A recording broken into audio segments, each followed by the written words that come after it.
All right, this update is brought to you by Staples Stores. We'll start with the Aztecs tonight.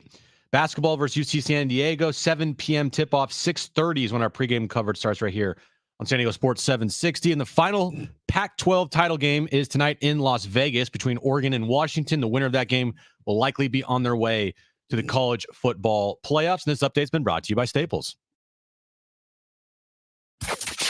Getting you all set for that drive home. Let's just start the show. Here's Jon and Jim. All right, San Diego and Southern California, what's going on? This is hour one of Jon and Jim. We've got a really good show for you today. The latest on Juan Soto. Is he going to be moved in the next few days? Winter meetings will start this weekend. Gloria Nevarez is the commissioner of the Mountain West. We got some news today with the Mountain West. She'll join us at 3:30. Oregon State and Washington State have a scheduling alliance with the league. What does that mean for San Diego State? Gloria Nevarez at 3:30. Paul Garrison will join us at 4:30. We'll get ready for San Diego State basketball tonight at UCSD. Also, the latest on the hire of Shawn Lewis. But let's start with the latest here, Jim, on Juan Soto. Basically, three reports all saying the same thing. Jeff Passan today. Padres are engaged with teams in trade talks. Dennis Lin and Ken Rosenthal today. The Yankees and Padres far apart on a deal, but other teams are talking, including the Blue Jays to the Padres. And then the latest from Andy Martino at SNY, who says this: the Padres are asking for prospect pitcher. He's kind of a veteran. He's 28. Michael King, plus as many as 6 prospects and money for Juan Soto and Trent Grisham, per sources. He then goes on to say talks have stalled. But winter meetings are coming. Clearly, the Padres are taking calls, if not making calls, regarding Juan Soto with the winter meetings just days away, starting Sunday in Nashville. This is less than zero. This is not surprise to me. Not surprise to me at all. Not even the slightest. You think that all of a sudden the first call that you make is going to be the right one? You think the first call that you make to whoever, like, you're going to get exactly what you want? No. Right, like, oh yeah, done. Like, oh, that's great. We were thinking the exact same deal. It's awesome. Yeah. We were totally okay if you asked for all those players. That's perfect. Take them. That's totally fine. These are how negotiations go. This is how many times do we see when Juan Soto was in trade rumors with the Padres when he was on the Nationals, like kind of talks have stalled a little bit. Yeah, that's how it works until the team that wants that player either gives in or walks away. So the first thing is, since we're getting all of these names from Andy Martino, which is great, is one, good for Preller. For, like I said the other day, like, you have a line in the sand, you do not cross it. You stand your ground. You ask what you want. You ask for what you want, and you don't change. Except I'm not sure if he's necessarily doing that, because the players that are rumored in this deal are not the top Yankees prospects. Maybe he doesn't view them as prospects that he wants, because he has maybe some in his system that he likes better. Or maybe it's a money dump. Huh? Because what Andy Martino is reporting is that they want to attach Trent Grisham to Juan Soto, and the Padres want money back.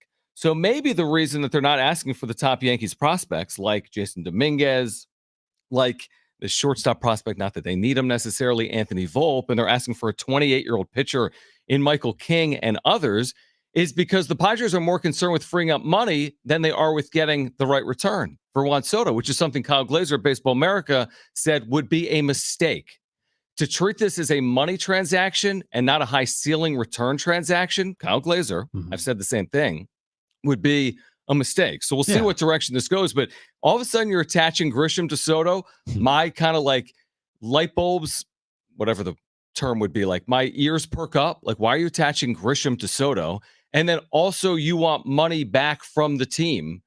That to me screams, hey, not only do we want to free ourselves of the $30 million of Soto, we want to free ourselves of other money too. Yesterday, I think it was during the wrap-up show or wherever. Wherever we talked. We talked, yeah. Right. That's exactly what we said. If we Monday. see whatever the first type of deal that we see out there is, if it's attaching a Trent Grisham or a Jake Cronenworth. Jake Cronenworth would be on a bigger scale because he's owed $80 million.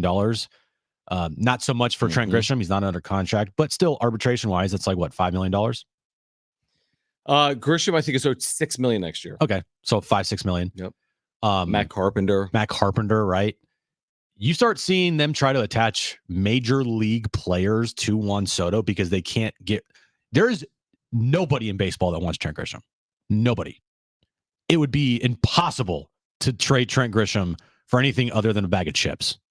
So, what kind of chips? Probably like people love chips. I do love chips. Yeah, I like healthy, like a smoky barbecue. I like Sun chips. I don't know if it was someone would trade him for Sun chips. Okay, I would. You would trade him for like a bag of dried Nuts. apricots or something. Anyway, okay. The point is, they can't get rid of Trent Grisham like probably fast enough, and to put him with Juan Soto, that might be the only avenue to do it. I agree with that. And then I don't know if they've talked about Jake Cronenworth being attached to it at all, or any type thing, right? Take all of our players. We'll have no players. But the thing is here is, one, Preller has asked for, seemingly, it looks like, the moon for whatever, however you want to view it. Okay. I think in Preller's mind, and this is all what Preller thinks, right? Mm-hmm. This is not according to, well, these guys are the 20th prospect. Sure. What does Preller think? How does Preller view these prospects? And if Preller views these prospects as that guy's the guy, then you have to ask for the moon. Thank you, Darren. Oh, we got a big. I've had a package up front. Thank you for doing this, seriously, because I've had it up here for 3 months. What is it? I don't know. We'll open it at the break. Maybe we'll open it on YouTube at the break. What's in the box? Join us on YouTube. Search for Jon and Jim 760. Can I just say this real quick? Yeah. That if what Andy Martino is reporting is accurate, and by the way, he says the sides aren't close because the Padres want money and they want six prospects, but whatever. The players that he's mentioning, let's just put it this way, and I'm not going to get into the specifics on the names. What the Padres are asking for, according to Andy Martino, Jim, is one top 10 prospect from the Yankees. Number 5, Drew Thorpe, right-handed pitcher. 1. Yeah. See, look, if you want Juan Soto for a full season, dude, you have to part ways with the top prospect. I'm sorry. Unless, and I agree with you, unless the Padres are like, listen, the Yankees are probably like, we'll give you more, but we don't want the Grisham money and we don't want to give you money. And the Padres are like, no, we don't need more. We actually need less, but we need your money. Potentially. That's my fear. Like, my fear is you trade Juan Soto and they're selling it like, oh, we freed up $50 million of money. I'm like, yeah, but you didn't get the return you should for a generational player. How else are you going to get these high caliber players you need for Juan Soto? You get the money. Are you confident with $50 million they're going to turn that into generational talent? I'm not. No, I'm not at all. They're going to sign guys to 1-year deals to pitch 150 innings this year. Yeah. If you wait on this trade too, by the way, that's also a horrible thing to do. Yeah. Can you wait? I don't know if they can. If you're out there thinking, well, they can keep Juan Soto to the trade deadline next year, dude. No. Yeah. What you're asking for now, if you try to ask for that same deal at the trade deadline next year for a half a season of Juan Soto, good luck. Mm-hmm. You're not even going to get close to that. The sooner that they trade Juan Soto, theoretically, the more that you should be asking for, because you're giving up a guy that, let's face it, he's going to have a big time. I don't think you can find anybody in baseball that doesn't think that Juan Soto on a contract year with Scott Boras as his agent to not have a big season next year. Great point. And so because of that and the projections that you see of Juan Soto, yeah, I'm asking for your top prospect. And if you tell me no, then goodbye. Then I'll call the next guy. Yeah. Then I'll call Toronto. I'll call Boston. And that is, and speaking of Toronto, that is another thing here that I would bet you AJ did. I would bet you, like, oh, you guys said no? Then we'll just go to your division rival and talk to them. Because guess what? The last thing the Yankees want is to see Juan Soto in their division on a different team that's not the Yankees. But I don't even think it's AJ drumming up interest. Juan Soto speaks for himself. Yeah, he's going to get interest. Right. Sure, So, I like, get it. if you're taking calls, the Blue Jays are likely calling and other teams are calling. It's not just the Yankees or the Blue Jays. There's got to be at least a half dozen, if not a dozen, potential suitors for a player of Juan Soto's caliber. But it's just a rental, John. Well, what does that mean? You're going to just take 2024 off, New York Yankees? You don't consider it to be an important year? You haven't won a World Series in 15 years? It's more than a rental to the New York Yankees. It's all-star caliber, MVP caliber left fielder that can be the difference between winning or not. So it's worth a lot. You tell me if Juan Soto is worth it for your number 5 prospect in money. I think a lot of people, including Yankees fans, would say that's a trade worth making. Now, there's other players in there as well. Next week's going to be crazy. You're either going to hear 100 different sources on Juan Soto and all these rumors, or he will be moved. That's what I said probably Monday. Get ready. If you're a Padres fan, Will Holder, buddy. Oh, Mike, you can't sleep. You're not going to be able to sleep, dude. Now, do you wait on, is it contingent on Ohtani signing, or is it contingent on, does Soto start this or does Ohtani start this? I don't know what it is, but I do know the Padres have work to do this offseason. And to our collective points, you can't just twiddle your thumbs throughout the winter meetings. I mean, you have to get the return you think is fair, and you cannot sell short of that. But if you have to move them, you have to move them. And if there's multiple suitors, then there's multiple suitors, and you're going to get at least a reasonable or fair offer. So I don't see them waiting this off. I don't think it's the type of move that's made February 15th. I think it's made around the winter meetings at some point in December. That's how I see it. Yep. I see it exactly the same way. And if you're AJ Preller, you got to get what you want, man, or at least close to it. You can't give in at all because you have the prize that everybody wants. Mm-hmm. Well, everybody that, that they're talking to. Yeah. So you got to hold the line. You have to. If they want, this Michael King and who else was it? Who else was the prospect? The prospect would be Drew Thorpe. I'm not moving off of that. Like, okay, cool. I'll work on the other 4 other players that we were discussing, but I'm not moving off King and Thorpe. Like, that's it. That I'm not. Final discussion here. All right, we'll work on the other 5 players that were mentioned by Annie Martino being potentially part of this deal. Right, and we'll work on the cash, and maybe we'll work on the Grisham aspect of it, or whatever the case may be. But as far as King and Thorpe go, if those are 2 players that Preller has identified as the main 2 guys that he wants from the Yankees, and who knows if those guys are going to turn into anything. Right. Look at Michael King. Well, King's already been pitching the big leagues for like 4 years. I know.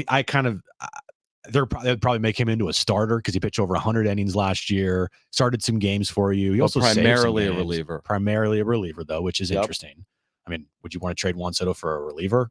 Well, that's what I'm saying. Like, if you trade Juan Soto for a 28-year-old reliever who's had nice numbers in the big leagues, really good numbers the last 3 years, really good numbers, and Drew Thorpe, who's a 22-year-old that pitched in Double-A last year and had a very nice year. Is that good enough? That's my return for Juan Soto. Clearly, it's more than that. And you might say, well, yeah, it's not just your return for Juan Soto. They took on Trent Grisham and they gave you some money back as well. And I'd be like, okay, so my generational trade for Juan Soto returned 2 players nobody's ever heard of, Michael King and Drew Thorpe. Yeah. As a fan, you're like, what the hell did you just do? That's how it kind of feels. But I'm talking from AJ Preller's mindset here, is that if those are truly the 2 guys that he desperately wants, and as of right now, the Yankees are saying no to that. Like, then if I'm Preller, I'm telling Brian Cashman, okay, well, then you're not getting Juan Soto. Like, we're talking about a generational player here for the next year for you guys, who's going to have a huge season in a contract year. And oh, by the way, you're probably going to try to re-sign him. You'd be idiots you'd be idiots if you're not. And Scott Boras and Yankees just kind of matches up right there, right? You got a bunch of money. He wants a bunch of money. Boom, there you go.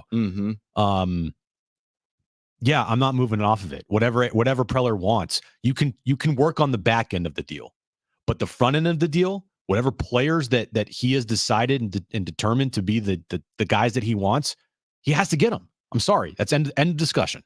It kind of feels like, you posted a Lamborghini on, an ads list for like, $200,000, and your first response you get, I'll give you $500 in my Corsica. Yeah, I'll give you something. Like, no, it's no, like, no, okay, no. let me think about it. Well, that's what I'm saying. Like, if this is like, hey, that's what it's going to be, then just keep it. But if the Padres have this is such a steep price, and the Yankees don't want to talk to them about it, and it includes 1 top 10 prospect within the Yankees organization, I don't even look at it as a steep price. There's the opposite side of the coin. Yeah, I don't either, honestly. I don't see it as a steep price, but I don't know the entirety of the Yankees system, and I don't know what else they're asking for.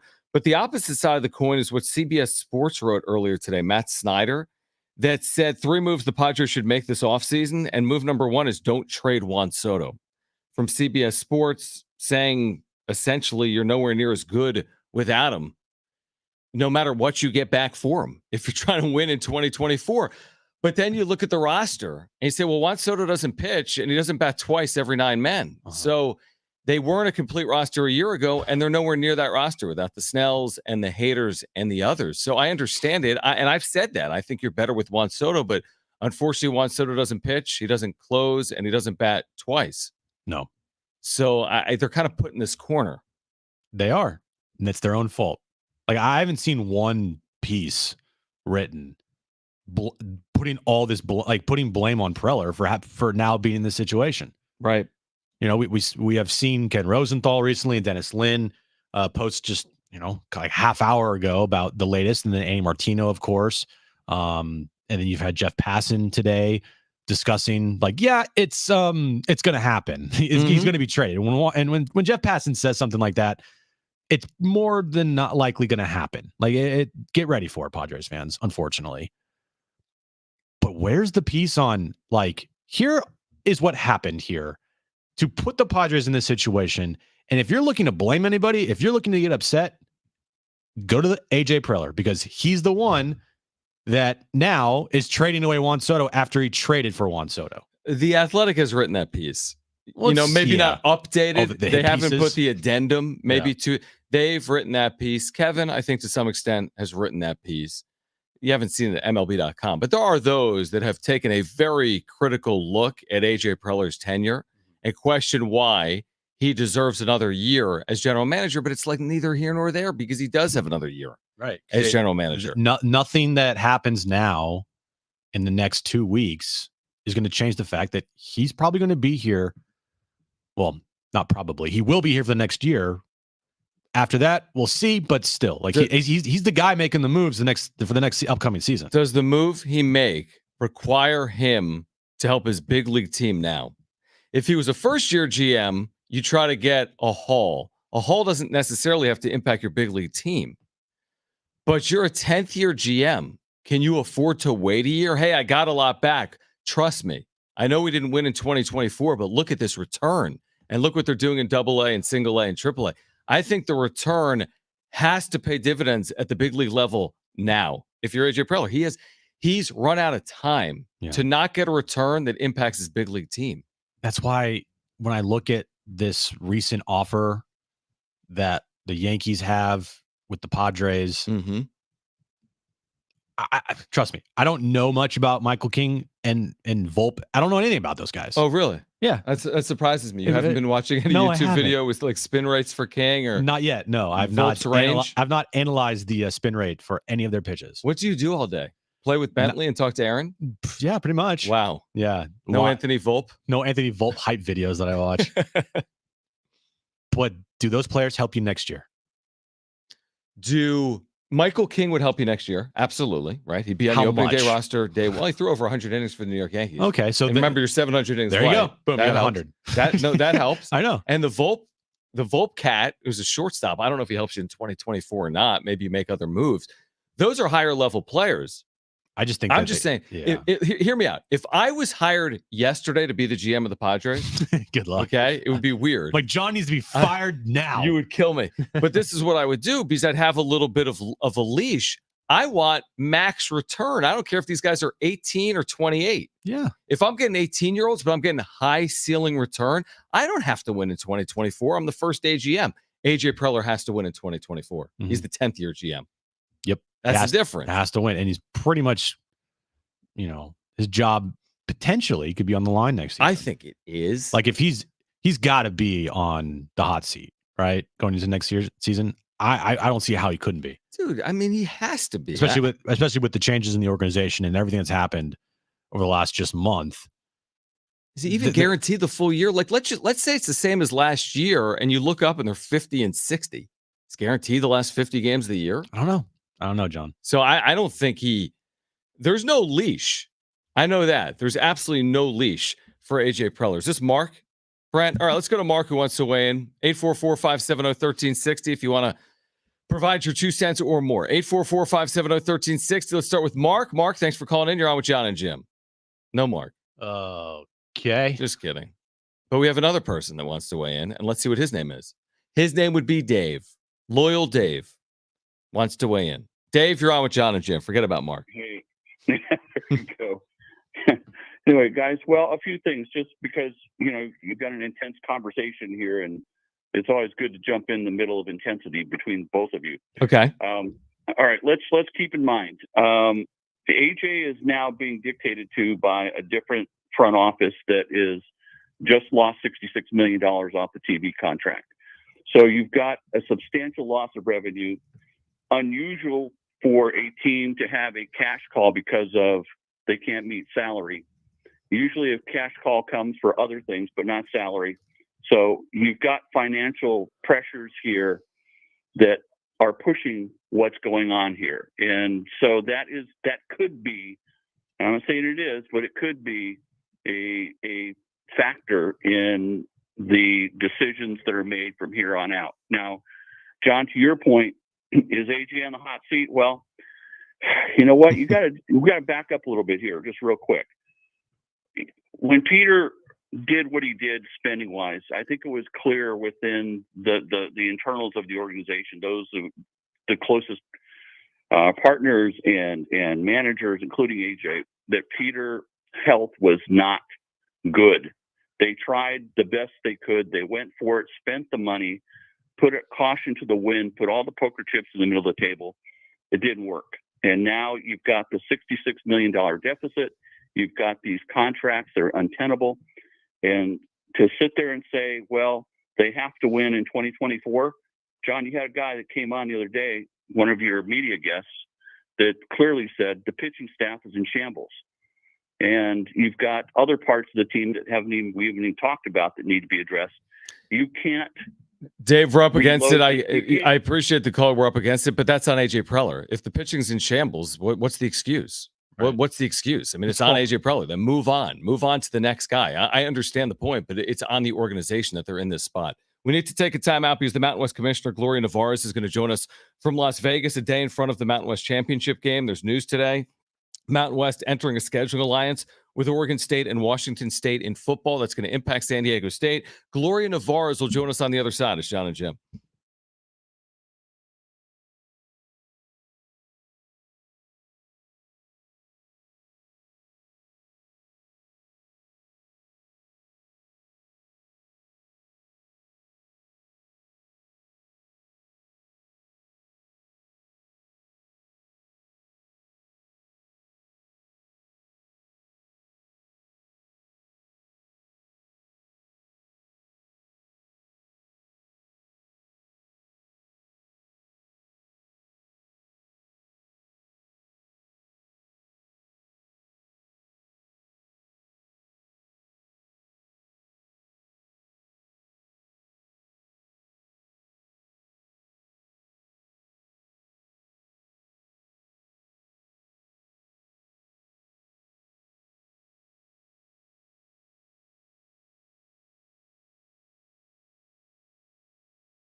All right, we'll get back to your calls on a potential Juan Soto trade coming during the winter meetings next week in Nashville. But on the other side, the commissioner of the Mountain West Conference, Gloria Nevarez from Las Vegas, will join us. That's next.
All right, this update is brought to you by Staples Stores. Aztecs take on UC San Diego tonight, 7 p.m. tip-off. 6:30 is when our pregame coverage starts right here on San Diego Sports 760. And tonight's the final Pac-12 title game in Las Vegas between Oregon and Washington. Winner of that game likely on their way to the college football playoff. And this update's been brought to you by Staples. All right, there's been a lot of news today. We've been talking about the winter meetings, the impact on Juan Soto and the Padres. Earlier today, we've been talking about this for a long time. We've spoken with the Mountain West Commissioner, Gloria Nevarez, about it, in fact, over the last handful of months. It is official. The Mountain West has entered a scheduling alliance in football with both Oregon State and Washington State for 2024. And the commissioner is joining us right now from Las Vegas, ahead of the Mountain West Championship game. Commissioner Nevarez, we appreciate your time in San Diego. And how do you see this partnership working out, and how beneficial is it for the Mountain West? Hey, thanks for having me. And, we're really excited about the partnership. Certainly it was something new and innovative and took some time dotting the I's and crossing the T's, but really think that it'll be a great experience for the student athletes of the Mountain West to play two teams in region that's a lot like us and bring some pretty solid football strength schedule. So with San Diego State taking on Washington State, play both teams in this upcoming season because since they already had Washington State on their schedule? Oh, I wish I could. I had seen it. I just am not confident enough to regurgitate it. But yeah, I'd have to check on that one. All right. So the commission, but I will. Mhm.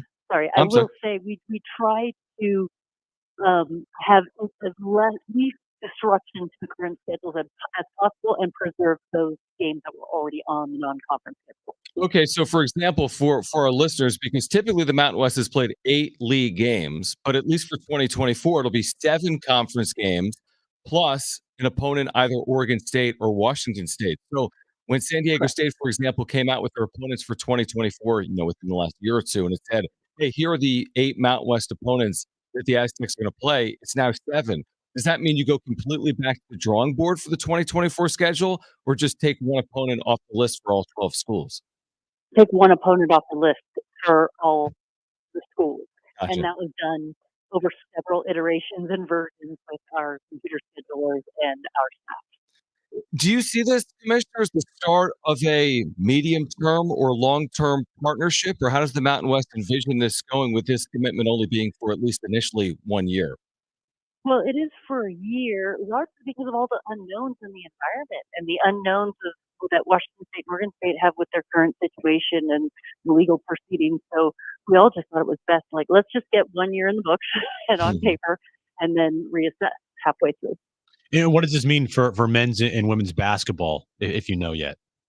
Those are not contemplated in this agreement. So it's just football? Yes. Okay. Just football. What about we read, I think I saw from Ross Dellinger at Yahoo Sports, who had some of the details of this earlier in the week, and we had him on the radio, I think, earlier this week. He said something about the revenue. Obviously, there's revenue tied to this for the Mountain West schools. Is that evenly split among the schools, and what type of boost are Mountain West schools looking at, and is it a sizable number for the Mountain West schools? Well, I'm not going to comment on the specifics of the financials in the agreement. I will say that any surplus, extra revenue that we get as a conference is looked at holistically at the end of the year by a legal and finance subcommittee who makes a proposal to the board about what to do with it.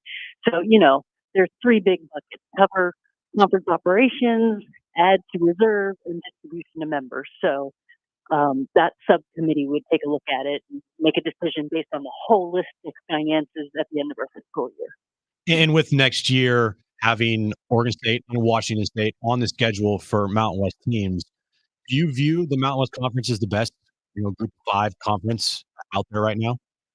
Every day, although I am.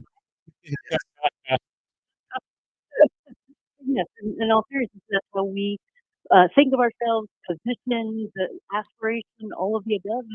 And I think we have the commitment. We certainly have the talent, all the way from board, AD, coaches, and student athletes. I think that is a realistic goal for us. Lauren DeVars is the Mountain West Commissioner. She's joining us right now from Las Vegas. What about the devil's advocate on this agreement that I've heard or seen maybe on social media? This idea that if there's going to be one Group of 5 program in the expanded playoff, should the Mountain West be taking on 12 games, so to speak, 6 against Oregon State, 6 against Washington State every year, if those programs are funded at a Power 5 level and the 12 schools in the Mountain West aren't funded that same way? Is there any risk, I guess, in playing those opponents if it leads to additional losses for Mountain West programs? It makes it maybe more challenging to get to the playoffs? No, I don't. I personally don't think so, because you think about teams and how they think about non-conference. College football playoff selection is based on total body of work. Sure. So every year our teams are looking to strike the right balance of winnable games against A4, other schools, institutions. But at the end of the day, non-conference is about supplementing strength of schedule to what you're going to see in conference play. And these two teams certainly bring solid strength of schedule. Yeah, I agree with you. I think it puts the Mountain West in a position where in 2024 and potentially beyond, you can see a Mountain West program back in that final 12. Obviously, next year will be the expanded playoff, not New Year's 6. What about tomorrow, Commissioner? You've got UNLV hosting Boise State in Las Vegas. What are your expectations for this Mountain West Championship? How have ticket sales gone? What are your expectations for what's going to happen this weekend in Las Vegas? Ticket sales have been going great. We're opening up additional sections. Fans from both Boise State and the local market, Rebels, are turning out. And, I've been here for a UNLV home game when it's rocking, and I expect this will be comparable, if not bigger and badder. So really excited for this event. San Diego State just hired a new head coach, Shawn Lewis, the other day. Just curious on your reaction to bringing him into the Mountain West Conference. Well, certainly, I've had several conversations with Adela and J.D. Wicker, and I'm really excited. And more importantly, what I hear from them is alignment, commitment, investment. And so very, very optimistic about the choice and the direction of the program. Exciting times for the Mountain West Conference. Again, the Mountain West title game tomorrow between Boise State and UNLV at Allegiant Stadium. And again, the scheduling alliance is official. Oregon State and Washington State will be playing 6 Mountain West games each in 2024. Commissioner DeVars, congratulations on all your successes in year 1. Enjoy tomorrow, and we look forward to doing it again soon in San Diego. Thank you. Appreciate chatting with you today. All right. Gloria Navarro is again with us here on Jon and Jim. So interesting. Going year by year basis. Yeah, just 1 year right now. Just 1 year right now. No basketball talk yet. No, just football. Right. Interesting there. Right. But it definitely makes your conference like overall better. What do you what about my theory I just said? You got now 12 games combined. Mm-hmm. The league is going to play against Oregon State and Washington State. Yeah. If they didn't do the alliance, let's just hypothetically say they weren't, there's none of those games, 0 games. So are you taking on water by playing Oregon State and Washington State, or is that a good thing? Because if 1 or 2 of those teams knock off Oregon State or Washington State, it puts you like in a driver's seat for the playoff. I think it's only going to help you as a conference. You want to play better schools. You want to have better schools on your schedule for sure. Like next year, if she didn't have an answer, but if they end up playing both Washington State and Oregon State, and one of those games, where's Washington State at? It's a Snapdragon. Okay, so maybe the other one. You would think the other one would be in Corvallis against Oregon State, but just already next year, having Washington State here is already one of those games where you think to yourself, after what Washington State did this year, you're like, I want to go to that game. Like that sounds that to me is an enticing game to go to, rather than, disrespect, but like Nevada.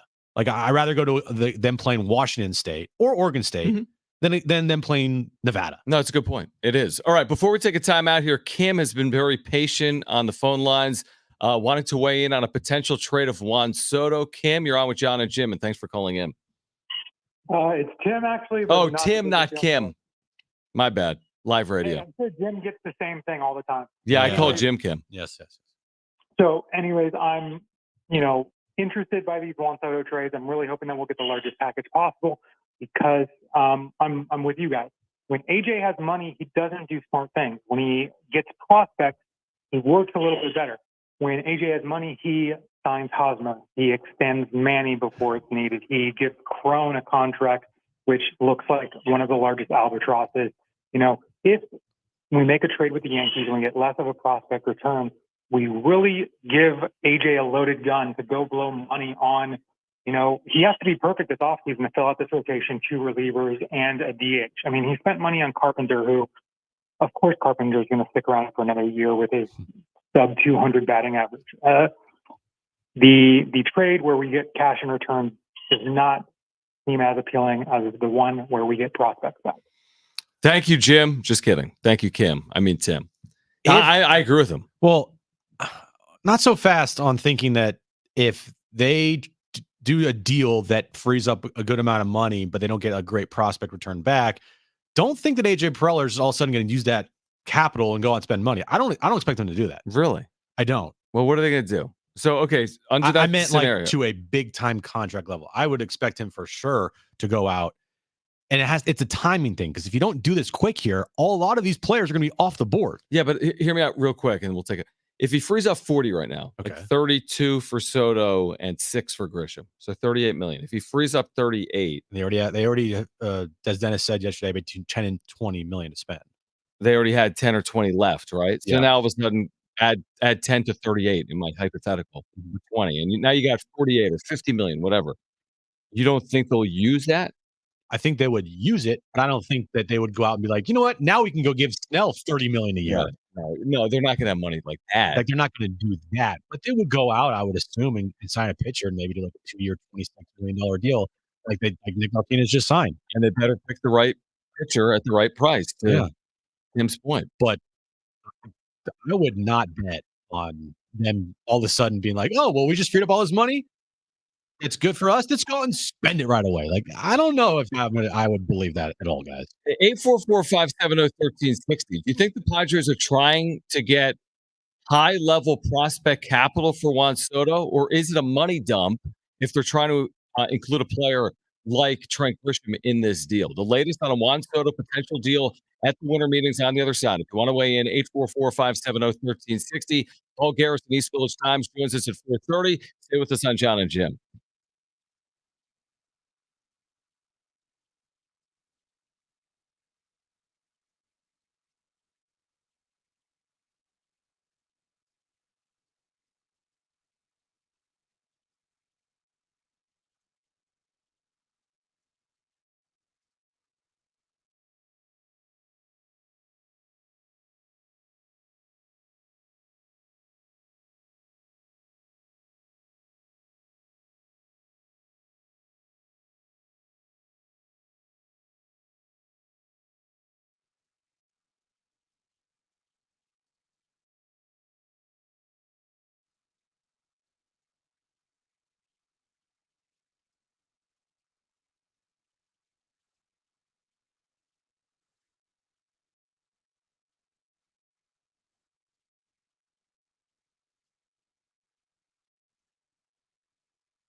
All right, the latest on a potential Juan Soto trade. Is this about moving money for the Padres or about gaining prospects? We'll discuss next.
All right, Paul Garrison, East Village Times. He will join us coming up at 4:30. We've got a great giveaway for you in the 4 o'clock hour. That's a 4-pack of tickets to SeaWorld San Diego's Christmas celebration. If you missed our conversation with Aztec head coach Shawn Lewis, the day he was introduced, we'll play that back for you at 5:30 here today. We are following Juan Soto Watch. Winter meetings will start in 48 hours in Nashville, Tennessee. Padres are taking calls. We're hearing multiple teams. That's from Jeff Passan. That's from Dennis Lin. That's from Ken Rosenthal. This is not just a New York Yankee, San Diego Padre conversation. Nor should it be. Right, exactly. Toronto Blue Jays have gotten involved, and both The Athletic and ESPN reporting there are other teams as well involved right now. But wouldn't you say that the Yankees are probably considered like the most desperate to have Juan Soto? It's the New York Yankees. This is the business they're in. They desperately need a left-handed bat in that lineup. It's just New York. I know. Right? It's like it's just they do things a little bit more unconventionally. When you got a chance to grab a star, you grab a star. Yeah. They have not been winning. They were not in the postseason last year. They need to excite their fan base. Right? Yeah. Yeah. And you have Aaron Judge there who said last year at the end of the season, like, look, this is unacceptable. Yeah. Like we're here to win championships. I signed here to win. When we don't make the playoffs, we don't win a championship, that season's considered a failure. It's nice to hear that from a leader. Mm-hmm. Anyway, Juan Soto is a guy that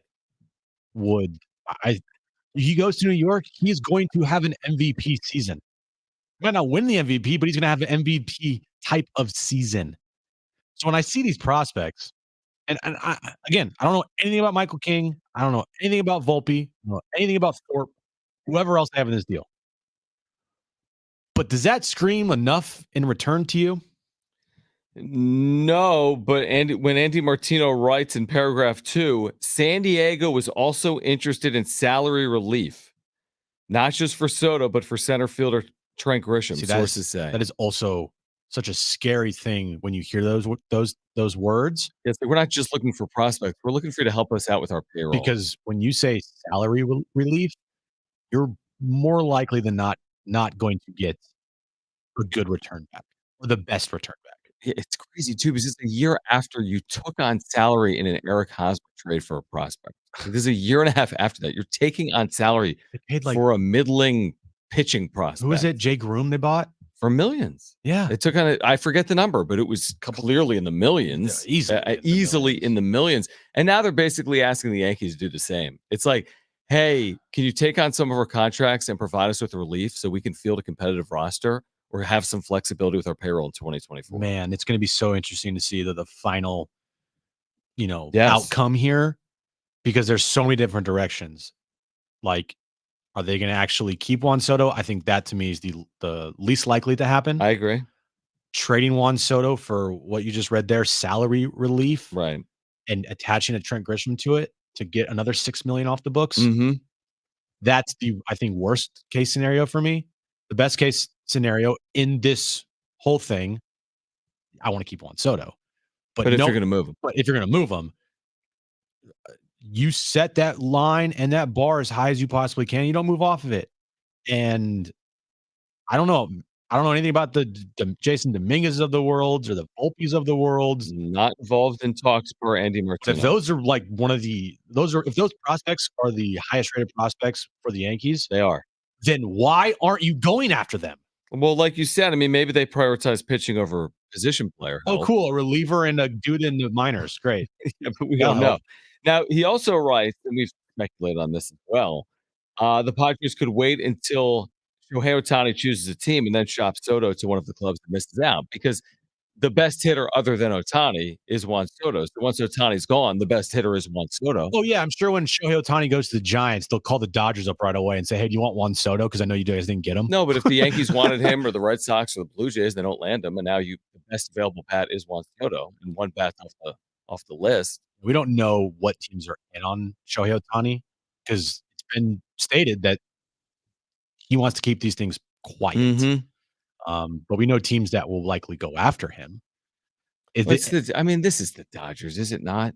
Is it not? I think it's between the Dodgers and the Giants. Do you think that? Okay, and that's fair. And I mean, even- maybe the Angels. And throw the Angels in there just because of loyalty. Yeah, but I mean, I think this is the Dodgers. That quiet offseason last year set them up for this moment. There's clearly been back channel conversation. You cannot tell me there hasn't been with the guy that's playing miles away in Anaheim. I'd be surprised if it wasn't the Dodgers. And if it's the Giants, credit to them for landing Shohei Ohtani off the year they just had. Next week is I'm actually kind of like not looking forward to next week, honestly. Really? I really am not. I usually love the winter meetings, just because of all of the transactions that are going to take place. But knowing the inevitable is about to come, like I'm not looking forward to that. Yeah, because but it's gonna suck. I like to complete a story. I Right don't- now, it's like open ended. It's choose your own adventure. I want to complete the story of trading Juan Soto for Either do I, but I want for who? resolution. I For want a reliever. I want resolution. I want resolution too, but the resolution is the Juan Soto is dealt, and I don't like that resolution. Or they announce a 12-year extension on Monday Yeah, with Scott Boras. If that happened, I'll do the entire show shirtless. No, if it happens, keep your shirt on, is what our viewers would prefer and listeners. On the other side, we're going to get to the wrap, plus Paul Garrison, East Village Times, on the hiring of Shawn Lewis, tonight's game at UCSD for San Diego State basketball. Also, is there more smoke to the three-star quarterback prospect Danny O'Neal rumors to San Diego State? We'll share that with you on the other side. Hour 2, Jon and Jim next.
All right, this update is brought to you by DraftKings Fantasy Sports. Aztecs back in action tonight versus UC San Diego. 7 p.m. tip-off, 6:30 is when our pregame coverage starts right here on San Diego Sports 760. And tonight, the final Pac-12 title game in Las Vegas at Allegiant Stadium between Oregon and Washington. Winner will likely move on to the college football playoffs. Check out what DraftKings has to offer this season with code SPORTS because life's more fun when you're in on the action. DraftKings, the crown is yours. Gambling problem? Call 1-800-GAMBLER. Age and eligibility restrictions do apply. Void where prohibited. See DraftKings.com for details today. Getting you all set for that drive home. Let's just start the show. Here's Jon and Jim. All right, San Diego and Southern California, what's going on? Hour 2, Jon and Jim. Paul Garrison, East Village Times, on some Aztecs hoops tonight in La Jolla against UCSD. On the hire of Shawn Lewis, he'll join us at 4:30. If you missed our conversation with Shawn Lewis earlier this week, the day he was introduced, we'll play that back for you at 5:30. Of course, we're keeping our eye on Juan Soto watch as well. Over the next couple of hours, there's some smoke potentially to these Danny O'Neil rumors. This is the quarterback prospect, the 3-star recruit that was committed to Colorado, that then decommitted, talked about his relationship with Shawn Lewis. I actually did a lot of research on this guy last night. We're going to get to it after the wrap, all right? More to report on Danny O'Neil, but right now let's get to this. It's time for the wrap, presented by Sombrero Mexican Food. Check out their website at sombreromex.com. Oh, this old chestnut's back. Is tonight a must-win game for the Aztecs against UCSD? UCSD. Yeah, you can't lose to a school in your city. Okay. It's a must-win. Must-win, baby. Yeah, Why, I mean, think so. You got Ken Palm in no, front of you? I'm looking at Ken Palm. This is the lowest ranked Ken Palm opponent San Diego State is scheduled to play. So, yeah, you have to win. But Oh, boy. they're 4-0 at home. So? 4-3 overall, 247 in Ken Palm. Aztecs last year won by 16 at Viejas, 21 the year before. We know records don't matter. It's all about net rankings and Ken Palm, and net rankings come out Monday. So, like your Christmas.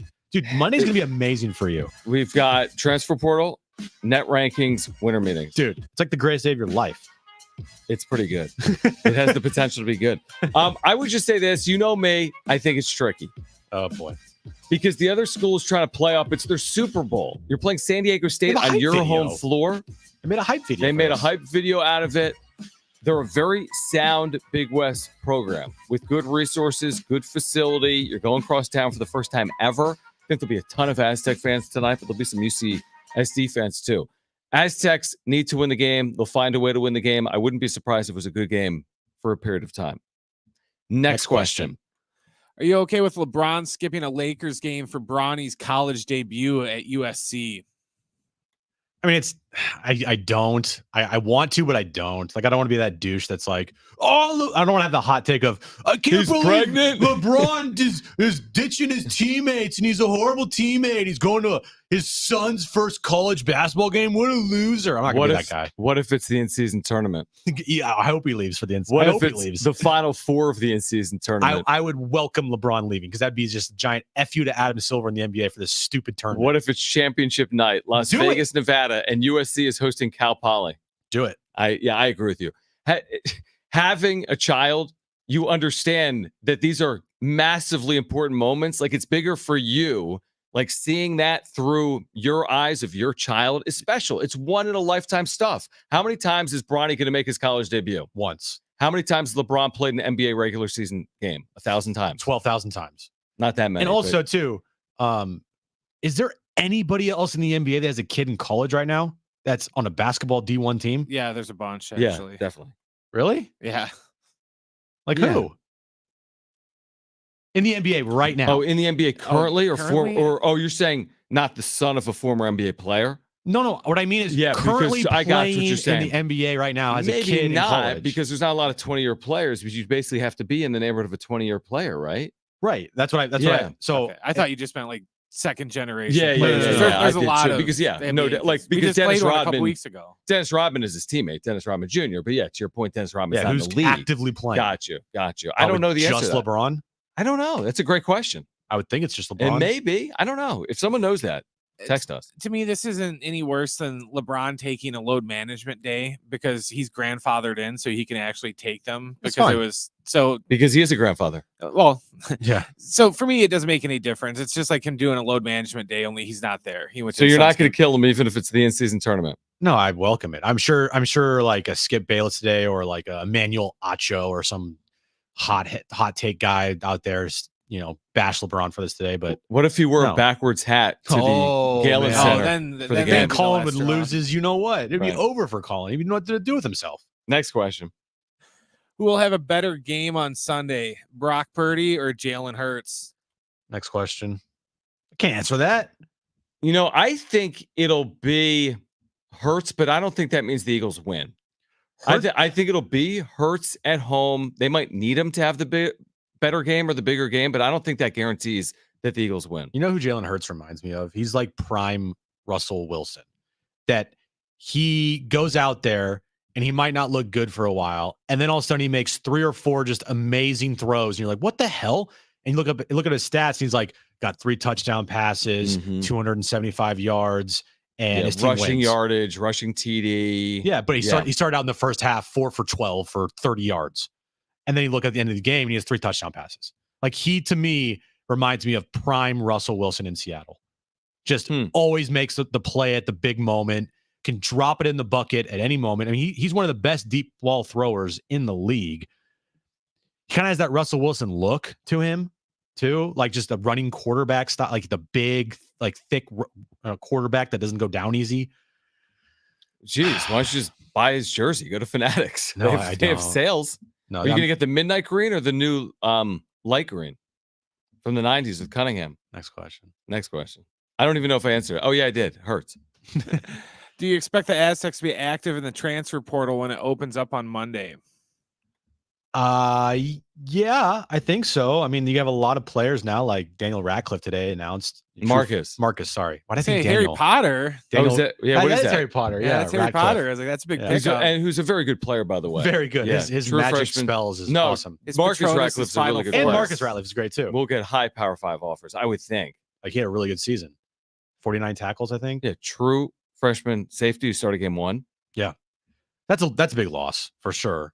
But I think Shawn Lewis is going to have to be pretty active in the transfer portal this year because he's got to try to get a competitive team out there. I think they'll be more active in the portal than they have been the previous 2 cycles, basically since it's been around. I thought Brady did a nice job of like pinpointing players. For example, Mark Redmond was a big addition. Cooper McDonald, linebacker, big addition. Got a linebacker from New Mexico, Cody Moon, but he picked his spots. It wasn't wholesale 16 portal players. Let's see if 1 or 2 can contribute. It was like, here are 4 players I need. And I've got the assets to do that. I don't necessarily have the assets to go add 20 players in the portal. Plus, they didn't lose a lot. San Diego State under Brady Hoke, we'd have to go back and look the last 2 years. There were not crazy changes in the portal. A couple players a year. Yeah. A few players a year. Now, with the coaching change, of course, you're going to have changes. Yep. Plus, they're coming off a 4-8 year. Yeah. So some of these players are going to want a change. Yeah, new coach, new coaching staff. Like I'm sure a lot of these players came here for certain coaches that they got recruited by. Some of the coaching staff is going to change, not just the head coach. We know that. Like, what if Marcus came here because like the DB coach was the guy that he really wanted to play for, or the defensive coordinator, or Kurt Maddox. Like, there's a lot of reasons why players transfer, especially when you have a new coach. You're going to see a lot of it. Is there more smoke to the Danny O'Neal to San Diego State rumors? This is the former verbal commit to the University of Colorado, 3-star prospect, highly sought after. He decommitted days before Shawn Lewis took the San Diego State job. He had been quoted previously of talking about his very strong relationship with the Aztecs' current head coach in Shawn Lewis. You did the deep dive last night. What did you find out? Well, when you do the deep dive now in today's age, it's pretty much stalking people on social media. Mm-hmm. And so I found his Twitter and I looked at his Twitter page. Oh, that was very resourceful of you. Yeah. I just wanted to see if he's active on Twitter, because a lot of these kids like, hey, I just got an offer from so-and-so school. Right. So I wanted to see if he mentioned anything about San Diego State. And oh boy, has he mentioned things about San Diego State. Okay. One, a couple days ago when Shawn Lewis was announced by the Aztecs on their official Aztecs Twitter page or X page, whatever. Introducing the 19th head coach in San Diego State football history. Welcome to the Mesa, Shawn Lewis. Danny O'Neil retweeted that. A retweet. A retweet. Now, did he also like it? Let me see here. Hold on. Did he like that? Is there a difference? Depends on who you ask. He did like it. A like and a retweet. A like and a retweet. Okay. Then the next thing, when I go to his likes, this is such a, I feel like such a stalker. Such a stalker. I mean, this kid's like 18 years old. It's just, oh God, I feel so dirty. He's in high school. I know. From Tim Brewster. I don't know who that is, but he has almost 60,000 followers on Twitter. Okay. He said, so fired up for Shawn Lewis. This guy will absolutely crush it at San Diego State. Congrats, my friend. Danny O'Neil liked that tweet. Okay. Then San Diego State football put out a tweet with some pictures of Shawn Lewis, a couple in the locker room, couple with his family at Snapdragon Stadium, saying, and the tweet said, "Got our guy." Danny O'Neil liked that tweet. Wait, is he doing other liking in there? There's no liking Alabama and no Mississippi other State. schools. The only other school that he has liked something from was before Shawn Lewis got announced as the head coach at San Diego State, and that was for Northwestern. Okay, before Shawn Lewis got the job. Correct. But was he already committed to Colorado when he was liking the Northwestern stuff, or was that in the period of time between the decommitment and Shawn Lewis getting the job? As it was in that in the last handful of days? All right, so 24/7 or this is great. 24/7 Sports announced that, you know, the tweet here, Danny O'Neil is decommitted from Colorado. Okay, so that was when? That's 4 days ago. Okay. He quote tweeted that with like the praying hands emoji. Okay. Like thanks for the opportunity, but yeah, I've decommitted. And then the very next thing on his timeline was his retweet of Shawn Lewis being hired at San Diego State. And when did the Northwestern thing happen? The Northwestern thing happened 3 days ago. The Shawn Lewis hire happened 2 days ago. Ah, okay. So the Northwestern thing was sandwiched between his decommitment from Colorado and Shawn Lewis being officially announced as the San Diego State head coach. Reporting here, this guys. Is good, man. Then it gets better. It doesn't stop there. Shawn Lewis, 1 day ago, his first tweet as the new head coach of San Diego State football. Oh, with the palm trees and the sun emojis? Yeah, he said, "Good morning, beautiful people. What a great day we have in front of us to make a positive impact and serve those around us. Make it a good one." And he puts like a million emojis on it. Hashtags. Mm-hmm. The time is now. Hashtag be the alpha. Okay. Danny O'Neil liked that tweet. And that was right after he liked a San Diego State football tweet of "We got our guy." But here's my question. There's more. But what does it mean? There's more.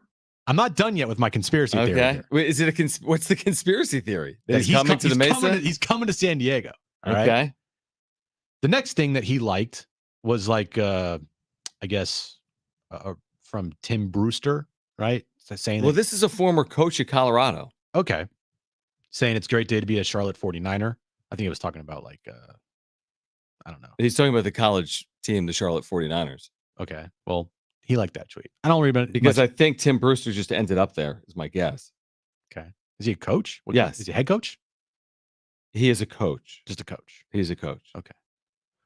And then the tweet that I think was like, oh, interesting. Okay. The tweet heard around the world. Well, he liked this one. It's for, again, another one from San Diego State football. So 1, 2, 3, 4, 5, 6, 7. Of his last 8 tweets that he's liked, 6 of them are from San Diego State football. Dude, have you done like game notes on this? You've got like a full like sheet of what's happening here. So but then there's one more. Listen to which one he liked here. Okay. He liked a tweet from San Diego State football from the San Diego State football posted like these things that people were saying about Shawn Lewis, how great a coach he is. Dino Baber says this. Yeah. It's from the Mid-American Commissioner, John Steinbrecher, on Lewis as a coach. Quote, he's a masterful recruiter. And he liked that. One. Yeah, but okay, the plot actually thickens. It does thicken because we posted a video last night on YouTube, just us talking about Danny O'Neil, and because it was reported that Shawn Lewis offered him a full-time scholarship to San Diego State, like his first day on the job. Right. And it's a guy that reports on all of these things. So why would you not believe him? Mm-hmm. We posted a video about Danny O'Neil and Shawn Lewis, and the question was, did San Diego State find its next quarterback? Mm-hmm. And it blew up. It was on YouTube. It's been crazy. Yeah, and on Twitter, it's got nice traction. And I looked this morning, and there was an interesting person that liked that tweet. It was Danny O'Neil's mom. So I'm just going full conspiracy here. I'm trying to put all the dots together, and now I would be shocked if Danny O'Neil is not an Aztec next season. Wow, look at you, man. I'm just saying, man. When you see all look at the evidence, I rest my case. Okay, you heard it from Jim Russell. If I see anything else, I'm blaming you. He's going to go to like Northwestern. Right. It's like, oh my God. He's going to spend 7 minutes telling us how he's liked every Aztec tweet. Yeah. He's heading to San Diego State. Oh, and one final thing. No, there's more? Yes, there's one final thing, by the way. On Danny O'Neil's official Twitter page, his header, like the Twitter header, right, is a picture of him with Shawn Lewis. That is interesting. Relationships matter. Come on, man. I mean, relationships absolutely matter. You don't think Shawn Lewis like sent a text to Danny O'Neil the night before? I mean, it was the day before Shawn Lewis got announced as the head coach of the Aztecs that he decommitted from Colorado. Mm-hmm. But that doesn't necessarily, while he may have wanted to be with Shawn Lewis at Colorado, does that guarantee that he's going to be with Shawn Lewis regardless of where he ends up? No, it does not at all. But you think again, if 2 + 2 = 4, is it that simple? And it's not like he was my coach for 3 years in college, and I'm so happy for Shawn Lewis. So let me just like and retweet all these things and congratulations to him because we have a good relationship and he's awesome and they got a good head coach. Like, no, this kid hasn't played a down in college yet. He's being recruited still because he is now decommitted from Colorado. Mm-hmm. Yeah, Shawn Lewis has not coached the kid yet at all. So it's interesting. I just thought it was interesting that the second that this all happens, he's a 3-star recruit. I was watching all these videos on him last night, and the only reason why he's a 3-star recruit, not a 4-star recruit, because of his height. He's not super tall. Mm-hmm. But all of his attributes, all of his stats, all of his numbers, everything would point to a 4-star recruit quarterback. But the only reason why is because he's not as tall as you need to be for a 4-star. So we're on Danny O'Neil watch and Juan Soto watch. Oh my God, I am on the Danny O'Neil bandwagon now. Parallel tracks. Yep. It'll be interesting. Listen, one thing we know is that Shawn Lewis can absolutely recruit quarterbacks because the proof is in the pudding of what he's done with quarterbacks. Yeah. So I'm sure Danny O'Neil recognizes that, and I'm sure there are others that recognize that. Yep. And maybe there's also a route through the portal to go get a quarterback. Mm-hmm. Are you starting a true freshman quarterback next year? If you're San Diego State, if you land Danny O'Neil, I mean, I think there's a lot of intriguing questions that are still to be answered. And I think we start to get answers come Monday when the portal opens. Now, Danny O'Neil has nothing to do with the portal. Nothing. He's not an active college player. No. But signing day starts December 20th, which is less than 3 weeks from today. So we're getting there. It's just a couple of weeks away. Before Christmas, we'll have an early signing day period. And it seems like one of the first scholarships that has been offered by Shawn Lewis is to Danny O'Neil, a 3-star quarterback from Indianapolis. Indianapolis, yeah. Man, there is a lot going on. Does that make you excited? Yeah, because typically, here's the thing.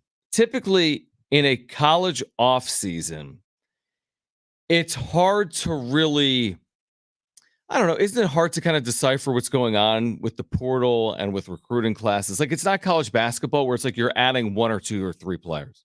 You know what I mean? It's like, hey, if San Diego State basketball signs a 4-star recruit, that's like a third of their class. Yeah. So you could talk about that player because like it's 1 of 2 or 3 people. When San Diego State football is signing a signing class, it's like a class of 22. It's hard to be like, hey, here are the 22 players and here's how they're going to make an impact. But I just feel like it feels different now with Shawn Lewis coming in because he can really put his stamp on this. Everyone said that dude is a masterful recruiter. Right, including that MAC commissioner. Yeah. And that tweet that was liked by Danny O'Neil. We can talk to Paul Garrison about it at 4:30. I'm a conspiracy theorist, and I'm going with my conspiracy there is that Danny O'Neil's coming here. Is it even a conspiracy if he's liking it? Well, it's in plain sight. But I'm putting all of these things together and saying that because he's doing all this. Here's a question off the text line that we can get to at the break as well. Is it giving up on 2024 if you're moving Soto on his walk year, where it's anticipated to be his best performing year? Is it giving up on 2024 if you're selling off a 25-year-old that's going to have a 1,000 OPS next year? I don't think so because of who else you have on this roster. Giving up to me is like we said yesterday, the fire sale analogy and what the definition of a fire sale is. If you got, and this is impossible, but if you got off of Manny, if you got rid of Bogarts, Tatis, Musgrove, Darvish, Kim, like you get rid of those players, then yeah, it's completely giving up. The Juan Soto thing is not about giving up on 2024. Mm-hmm. It's about, I don't want to say, smart business, because trading Juan Soto never should be considered as smart business.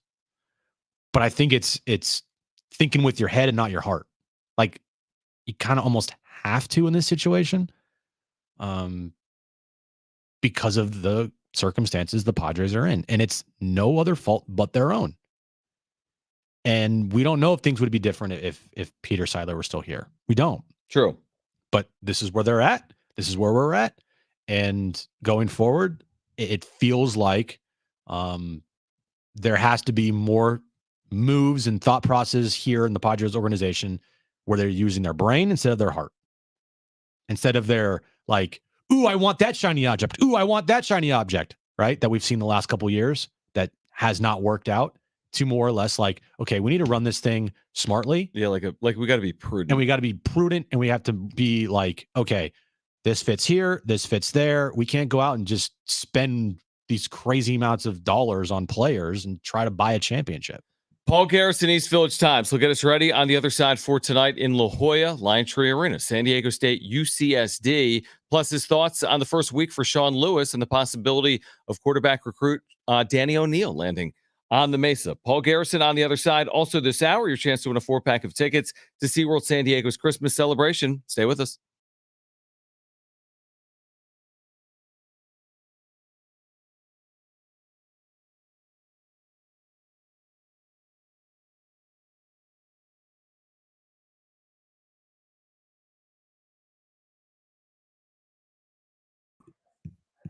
SJL Stevens, thank you, man. Thank you for the super. Thank you for the very generous super. We were just talking about this briefly, guys. If you're here, if you want to contribute to the channel, you can click the dollar sign below the chat box. We get to every super chat during our breaks. If there are any, please subscribe if you're here as well. He says, is it giving up? We were talking about this. If you're moving Soto on his walk year, where it's anticipated to be his best performing year. And like Jim was just talking about, no, it's not ideal, but I would say it's as simple as that. I don't think it guarantees that they're not a postseason team without Juan Soto, just like it guarantees they're a postseason team with Juan Soto. They're just in a tough spot that they put themselves in, and now they need to navigate their way out of it. And we'll see if that, costs them 2024 or not. Is the way I'd look at it. Yeah, it's not ideal, right, to have to trade one of the best players in baseball. But they still have good players on their team. Like they're not the Nationals. When the Nationals traded Juan Soto, that was a complete that we're rebuilding now. Like the Padres aren't rebuilding. They're gonna have to be a little smart with how they do things. Right. They've been very reckless the last couple of years, and it's because of that you get this. Like you can't just be reckless, not have it come back and eventually bite you in the ass. That's the thing. And that's what probably. Yeah, I mean, eventually you got to pay the bills, and that's what the Padres are in the midst of doing. We'll be covering it for you, obviously, throughout the course of next week. Winter meetings are in Nashville. We'll be not in Nashville here. We'll be talking about San Diego Sports 760 Studios. If you're here, guys, subscribe, smash the like button for us. Thank you for the super chats. Click the dollar sign below the chat box, and we'll be back momentarily. And thanks, FLC.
All right, Paul Garrison, East Village Times will get us ready for tonight in La Jolla. San Diego State at UCSD men's basketball, plus his thoughts on the hiring of Shawn Lewis by the Aztecs. That's next.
All right, this update is brought to you by DraftKings Fantasy Sports. Aztecs basketball back in action tonight versus UC San Diego.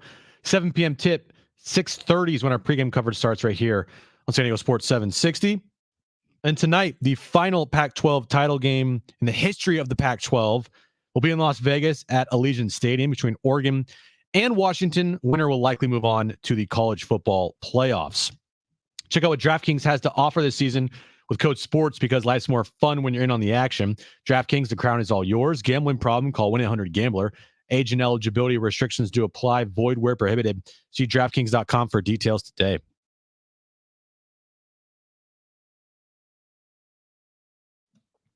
All right, this hour, in about 15 minutes, your chance to win a 4-pack of tickets to SeaWorld San Diego's Christmas celebration. It was great to see Paul Garrison this week, Snapdragon Stadium. Shawn Lewis officially introduced as the 19th head coach in San Diego State football history.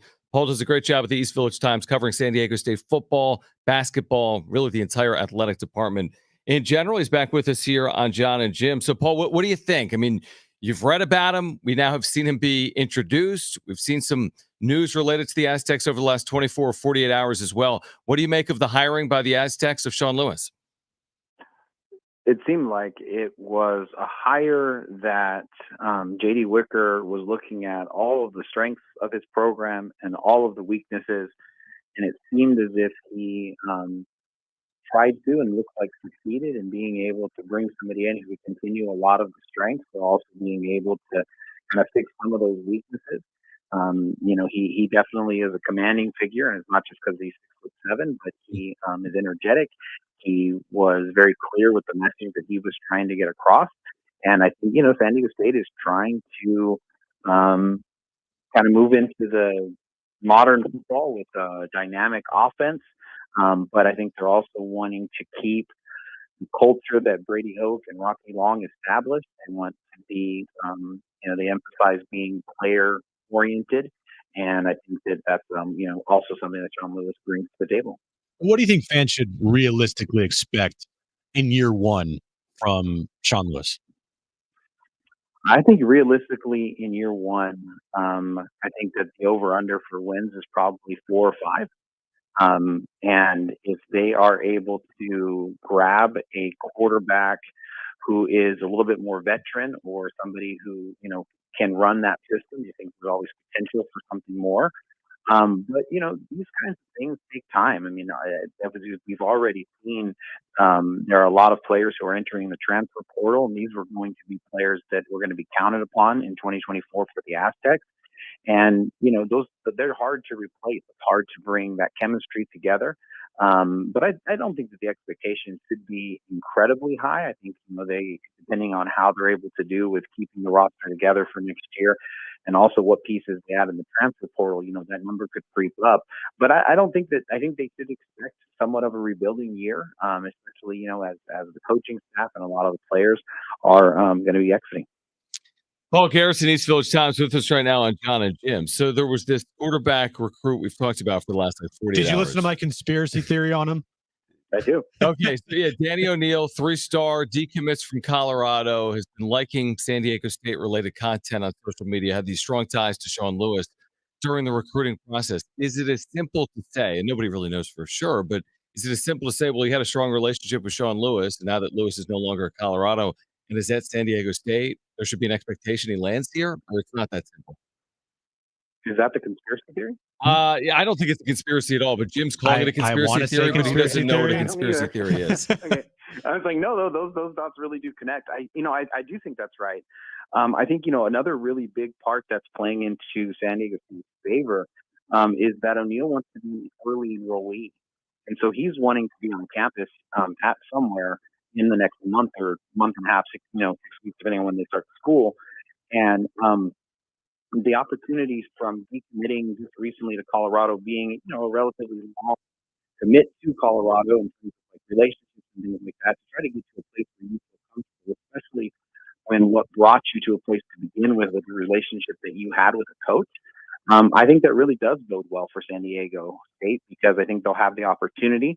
And, there's just different opinions on, where O'Neill is at. But I definitely think you got to like SDSU's chances. Do you think, looking at the coaching staff now, and obviously it's going to, be completely different next season for Shawn Lewis, is there anybody on the staff that you think should be given an opportunity to stick around, to be under Shawn Lewis for next season? I mean, I definitely think that there are people who deserve to have those conversations. I think those conversations are ongoing. But I think you'd start with Demetrius Sumler. He's a local guy who you look at just his recruiting ties and his ability to be connected with everybody locally, and then the job that he's done as a cornerback coach. I think you would start there. I think their defensive line coach is very, very well, highly thought of. Coach Bojay. He, is somebody who they just brought in from UNLV. And if you look at the way that the defensive line, the younger guys, kind of really came on in the second half of the year, I think that's really important. And then, I think the hard part with all of the other guys is trying to figure out how they exactly fit with what Shawn Lewis has done. But a lot of those men are very, very, good coaches, good people. Savai Esalu, the tight end coach at San Diego State, obviously they continue to have really good production, but you start kind of putting the breadcrumbs together and you see, Mark Redmond leaving, Cameron Harple leaving, that might suggest that, that Coach Esalu is not going to be brought back. So I think there's a lot of people who deserve that shot, but I would look for Coach Bojay and I would also look for Coach Sumler. Paul Garrison, East Village Times, is with us. Are you going to be in La Jolla tonight, Paul? I am not. It's actually my birthday today. Oh, happy birthday. Happy birthday. We buried the lead. Happy birthday. But you're not spending your birthday at Lion Tree Arena on the campus of UCSD?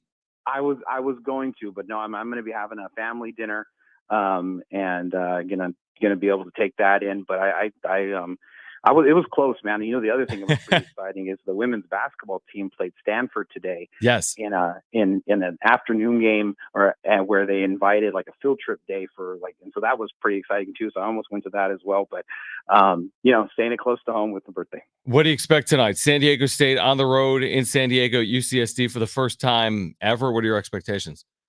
I think the expectations are that UCSD could play above its head. I mean, I don't think that the talent level of these two teams is comparable.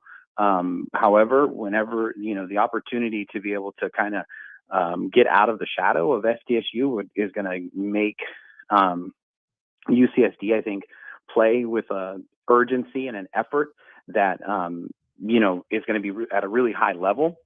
And if SDSU comes out flat and they don't match that, there's always that potential, especially if with the 3-point line, and if UCSD can kind of reverse what's happened this year and shoot the ball well.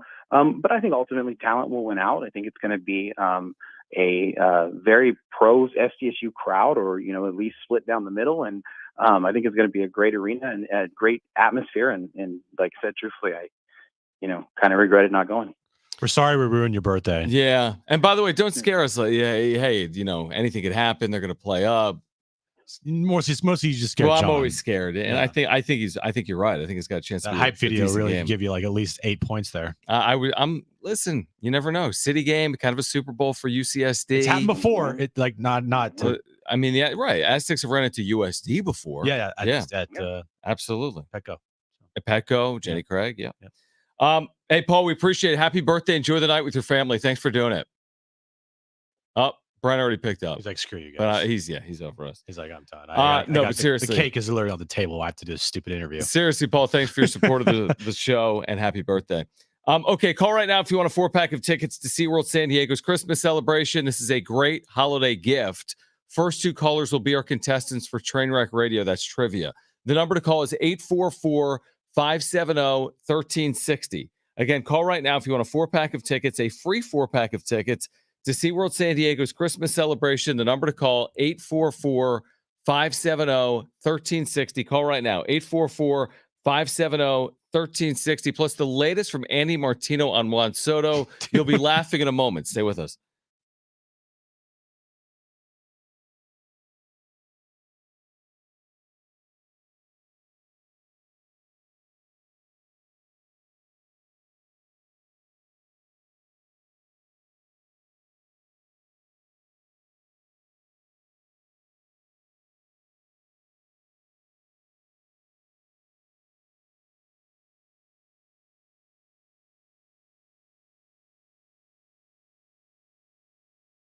All right, you're getting ready for the weekend. It's Friday afternoon. Maybe you're watching championship games this Friday and Saturday, the NFL on Sunday. Whatever your needs are, your tailgating needs, your game day needs, Windmill Farms has you covered. Family owned, family run. They've been in the grocery business for decades. Trevor and his family supporting local businesses like Harris Ranch, Mr. G's Salsa. It's my spot for lunch. I pick up lunch during the work week all the time at Windmill Farms. You get your 8th sandwich for free with the sandwich card. They've got an incredible selection. They use the highest quality ingredients, the freshest ingredients. They pride themselves on keeping their prices incredibly low. So if you're looking for lunch, do it at Windmill Farms. If you're looking for food over the weekend for your tailgating and game day needs, head over there. They've got you covered with farm fresh produce and meat, amazing craft beer and kombucha, a full deli that I've been telling you about with the award-winning sandwiches. They're essentially located across the freeway from Montezuma Mesa. And again, as I've told you, family-owned in the San Diego area for 20-plus years. You can always visit windmillfarmsmarket.com because there you're going to see their weekly specials. Also, if you don't live or work in the college area, you can find Windmill Farms on Instacart. Have your groceries delivered directly to your doorstep. So simple. Head over there this weekend. Shop local. Shop at Windmill Farms.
All right, I'm pretty sure like Yankees fans / Yankees Twitter live in a different world. And Different world, man. New York's a different world. Yankees fans are special, like unique, like just different, right? It's always funny. What you're about to read reminds me of the classic, like, what about we just give you like Campusano and Nola and Cronenworth and this guy? Like maybe and every this guy. fan base does it then.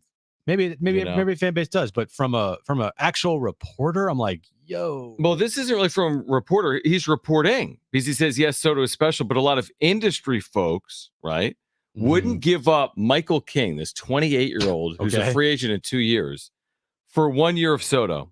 And then here's the quote: if they think they can get a deal from another club like the one they're asking for from the Yankees, they should do it right now. One baseball official said of the Padres. Now, we have no clue what this entire deal looks like. Maybe if they are asking for 6 or 7 players, that's too much. But the idea that the Yankees now won't move Michael King, Give me a break, who's 28 with 2 years remaining of arbitration, who's had some nice years as a reliever in the big leagues, for 1 year of Juan Soto, that is literally laugh out loud comical stuff. If the main player in the deal is Michael King, I'll lose my mind. Right. Like, on surface, you're going to tell everybody and tell your fan base, we just traded a top 10 player in baseball, generational talent, to the New York freaking Yankees for a relief pitcher with 2 years left on his. Yeah, it's like, oh, we'll be only getting 1 year of Soto. Well, we're getting 2 years of this. He's not Cy Young. I don't think Michael King is Nolan Ryan, is he? I mean, dude. He is. He's just wearing a fake mustache. Oh, yeah, that's right. So, again, it's very much Yankees Twitter. How we'd never consider moving Anthony Volpe for 1 year of Juan Soto. You wouldn't? All you care about is superstars. You're the New York Yankees. You care about your prospects? Do you think, honestly, let's go in the hypothetical multiverse, all right? Oh, the multiverse. Yeah, Earth's 844.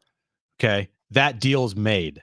Do you think any Yankees fan is next year like, oh, they gave up Michael King. You know what? You know what we could use right now? Michael King. Michael King. Yeah, I know we went 83 and 79 last year. But Michael King is the reason why we're over 500. Like, give me a break, dude. We wouldn't have won a game last year without Michael King. I'm sure they'll be thinking about that when Juan Soto hits a couple home runs for you. You know, like, yeah, I'm sure it really break. packs him in. I'm sure the bleachers are packed on Tuesday nights to go see Michael King in relief. Right, when Juan Soto's hitting 370. Yeah, and starting 162 games. Yeah, he has 40 home runs because the small porch on right. Give me a break. Stop. Let's get to it.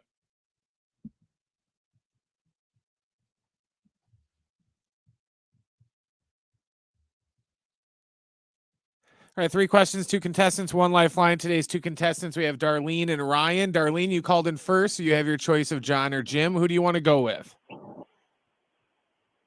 Jim. All right. Darlene and Jim. Okay. All right, Darlene. That means Ryan, you get Jon, okay? Sounds good. What's up, John? What's going on, Ryan? All right. How are you? Pretty good. Pretty good. Want to talk about anything? No. Anything, huh? I thought I was about to just call and win tickets. Okay, then let's do that. Good idea. All right. Today's question to you two. There are 6 quarterbacks currently in the NFL that have thrown for 3,000 or more passing yards this season. Today's question, name them. We're looking for any of the 6 quarterbacks that have currently thrown for 3,000 or more passing yards in this NFL season. All right. Ryan, you're up first. What is your first guess? You do have a lifeline if you choose to use it. I think I'm going to go for one. What do you got? About Josh Allen. Josh Allen. Is he on the list? Wow. Wow, on the list. 3,000 yards. He struggled this year, but 3,000 yards. Okay. All right. Darlene, you're up next. What is your first guess for a quarterback? And you have a lifeline if you want to use it. Tom Brady. Tom Brady. This is this year, and he's not on the list. Not on the list. Okay. You retired. Ryan, you're up next. What is your second guess? You do have a lifeline if you want to use it. I'm going to keep rolling. I'm going to go with Tua Tagovailoa. Tua. Okay. Which On means the now, list. okay, now Darlene needs a correct answer here to stay alive. Darlene, you have a lifeline if you want to use it. What is your second guess? Or you can use your lifeline. I'll use my lifeline. All right. Sam Howell. Take it. Say yes. Yes. on the list. How do you know that? Because I think he leads the league, or like top. He's number one. He leads the league in passing yards. How? I don't know, but he Man, does. that's his last name. How? Because Washington's behind a lot. Yeah, they throw a lot. They throw a lot. All right, Okay. Ryan, you could walk off. You could walk off with a correct answer here. You do have a lifeline if you want to use it. What do you got? I mean, let's just keep it rolling. Let's go with Dak Prescott. Dak Prescott. Dak for the win. Oh. Boom. Wow. Oh yeah. He got Ryan. over 3,000 with last night's game too. He had 3,000 just last night? No, that would be a record. It's amazing. That'd be a huge game. He got over 3,000 yards with his performance last night. I would have said Joe Montana, Steve Young, Patrick Mahomes. You would have been wrong. Ooh, you suck. Ooh. I would have said Patrick Mahomes. Wait, how many do we have left? We have 3? 2. 2? Oh, yeah, 2. 2? Hold on. Stand by. It's not Brock Purdy. 1 AFC, 1 NFC. Okay. Oh, Justin Herbert? Nope. Oh. Ooh. You would have been wrong. I would have been wrong with your second there. guess. I don't know. What is it? One of them's a rookie. Oh, CJ CJ Stroud, Houston. Yeah. He's second. And the other one is who? Jared Goff. Jared Goff. Okay. Yeah. Yeah. Okay. Well, congratulations to Ryan, because you've won that 4-pack of tickets to SeaWorld San Diego's Christmas celebration, where the wonders of the sea meet the joy of Christmas. At SeaWorld San Diego's Christmas celebration, from underwater discoveries to San Diego's largest Christmas tree, the Sky Tower Tree of Lights. Experience thrilling rides to Mrs. Claus Christmas Parade, real reindeer, photos of Santa, taste heartwarming traditions, and sing along to a stocking full of soul, featuring America's Got Talent finalist Brian Cheatham. It's a holiday celebration filled with wondrous moments, only at SeaWorld San Diego, November 17th through January 7th. What's this guy's name? Michael King? Who's the author? Stephen. That's Stephen King. I mean, Michael King, why are we pretending like Michael King, who's had a nice couple of years in relief with the New York Yankees, is unmovable now?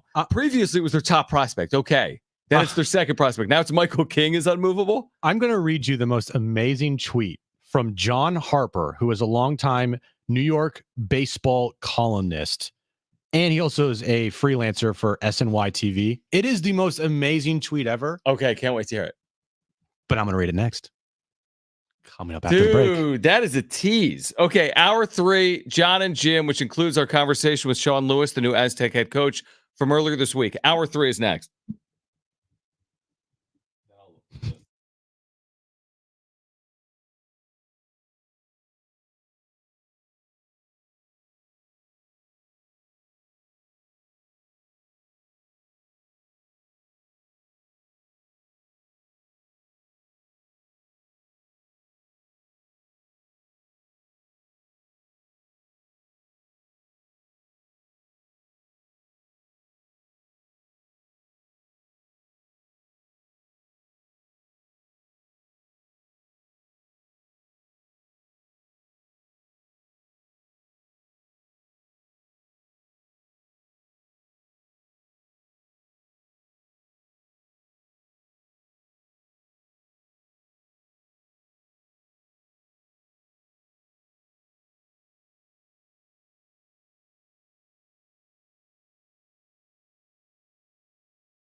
All right, this update is brought to you by DraftKings Fantasy Sports. Aztecs basketball back in action tonight, 2 hours away from tip-off versus UC San Diego. 6:30 is when our pregame coverage starts right here on San Diego Sports 760. And tonight, the final Pac-12 title game in Las Vegas at Allegiant Stadium between Washington and Oregon. The winner of that game likely heading to the college football playoffs. Check out what DraftKings has to offer this season with code SPORTS because life's more fun when you're in on the action. DraftKings, the crown is all yours. Gambling problem? Call 1-800-GAMBLER. Age and eligibility restrictions do apply. Void where prohibited. See DraftKings.com for details today.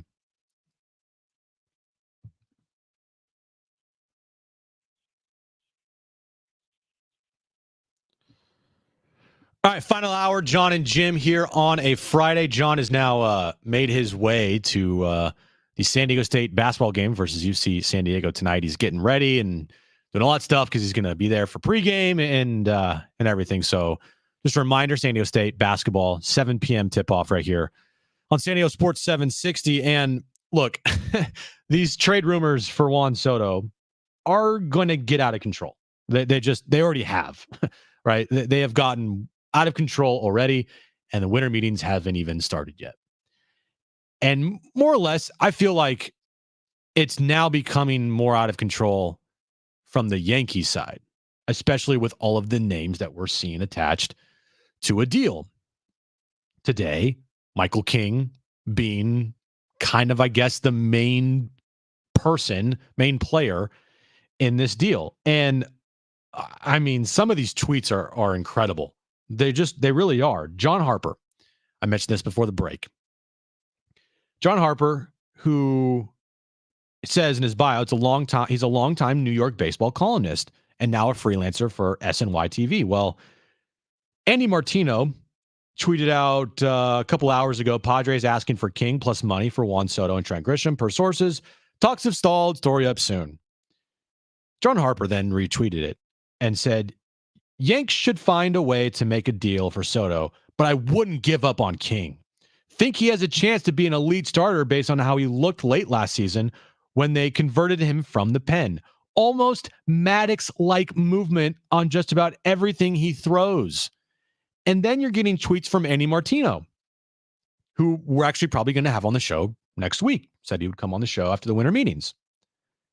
Says this, yes, Soto is special, but a lot of industry folks wouldn't give up on King for 1 year of him. Quote, if they think they can get a deal from another club, like the one they're asking for from the Yankees, they should do it right now. One baseball official said of the Padres, AKA, when you say baseball official, you mean a Yankees official? And then another tweet, which I like laughed out loud, Brent. This is a laugh out loud tweet. He then quoted what I just said and replied, another longtime executive chimes in with, quote, holy crapola, that's too much. No, stop, full stop. If you're getting Juan Soto for a full season on a contract year in New York, in that tiny stadium, AJ Preller should get what he wants, or at least close to it. And I've said this from the beginning. No way in hell, if I'm AJ Preller, am I conceding to anything that Brian Cashman counteroffers me? None. Like, I'm telling you what I want, and I'm not moving off of that. We can work on the back end of the deal. We can work on the other players because highly unlikely this is just going to be a 1-for-1, right? It's not going to be a 1-for-1. If it was a 1-for-1, I would be like, AJ Preller needs to be fired immediately. But it's not going to happen. It's going to be multiple players for Juan Soto. So you can work on the back end, right? You can work on the prospects on the back end, whatever. Okay, those are always interchangeable. But if you're AJ, and if he really wants Michael King, right? Because he even said it. He told everybody at the press conference when I asked about Juan Soto, we need pitching. So if he desperately wants pitching, and he is identified, if the Yankees are the ones that are the most active to try to get Juan Soto as Michael King being a guy that he wants, then he's got to get Michael King. I don't care. Like, end of discussion. We're not moving off of this. If you're not giving me what I want here, Like, we're not talking anymore. You're getting a generational player, and you're probably going to end up resigning him to another 10 years. So if I give you Juan Soto for, let's just say hypothetically, 11 years for Michael King and a couple other prospects that nobody gives a crap about, give me a break. I think the Yankees kind of, to me, they're feeling like that guy in everyone's fantasy football league. Oh, everyone yes, has great point, one Brent. that will send out flyers to everyone in the league and be like, oh, I'll trade you Jared Goff straight up for Patrick Mahomes. And he'll throw out trades that only an idiot would accept. Yep. But he's throwing them out there just in case he can find that right idiot that's going to be like, oh, well, that seems like a good deal to me, and then do it. Because it's, you want one of the best players in baseball, but you don't want to give up anything for him. And that's why I said it reminds me of that guy that's in everyone's fantasy league that wants to, trade Jared Goff straight up for Patrick Mahomes and doesn't think there's an issue with it.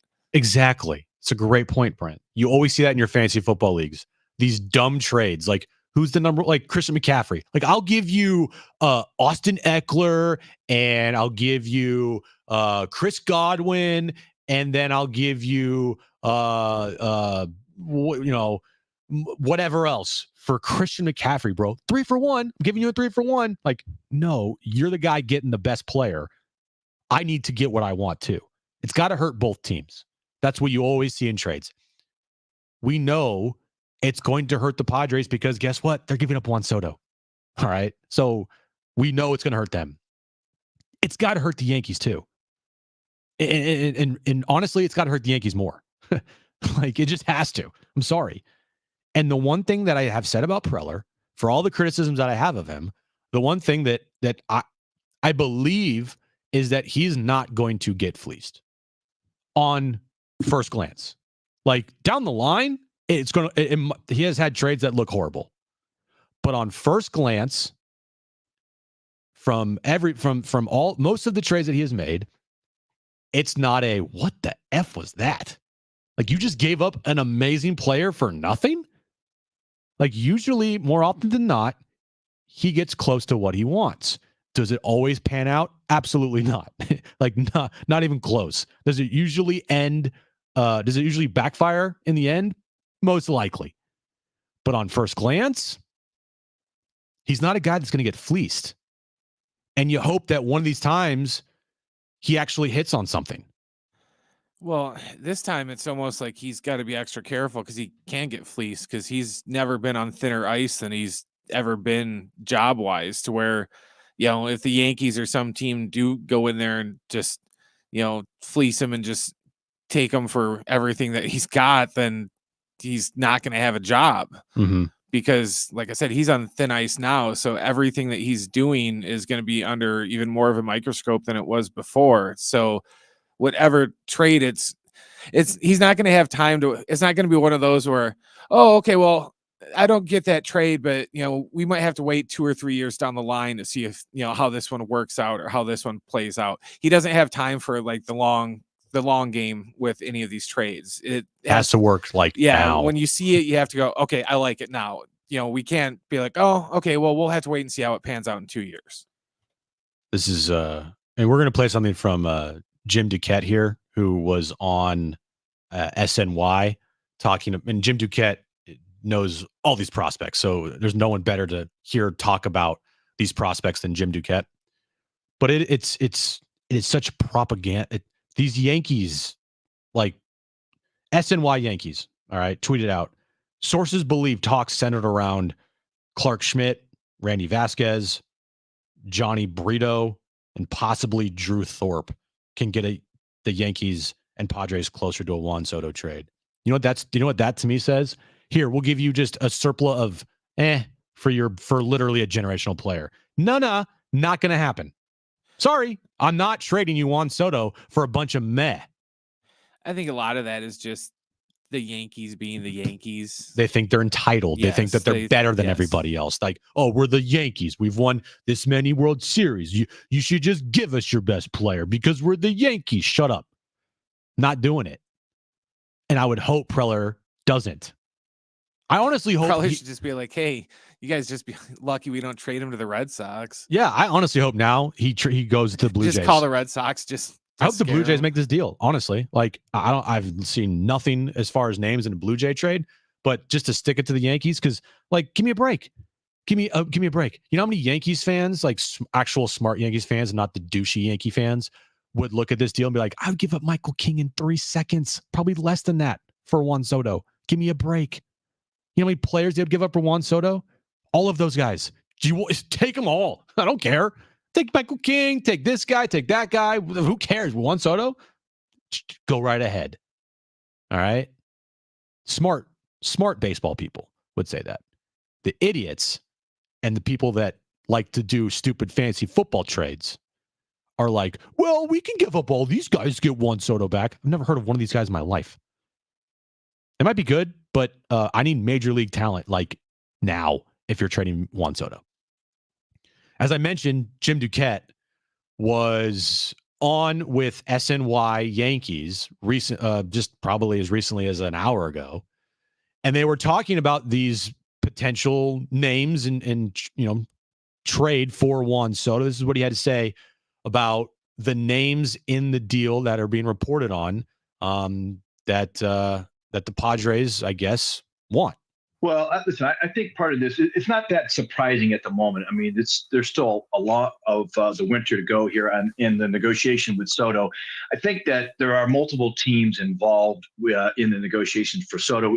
As part of that report, we've seen the Toronto Blue Jays as well. They set out there. The Blue Jays, there's a lot of teams that are kind of in the Ohtani sweepstakes that if they don't end up getting Ohtani, they could pivot to trade for Soto. Obviously, the Yankees right now are all in on Soto. And so part of this is the asking price is high as it should be for one of the top players in the sport, in Soto. And, now you're hearing, this is the first time we had heard it might be extended with another player in there with a guy like Grisham. And so, you're trying to sort out who are the prospects and who are the kind of major league ready guys. So Michael King is one guy that I know the Yankees don't want to move.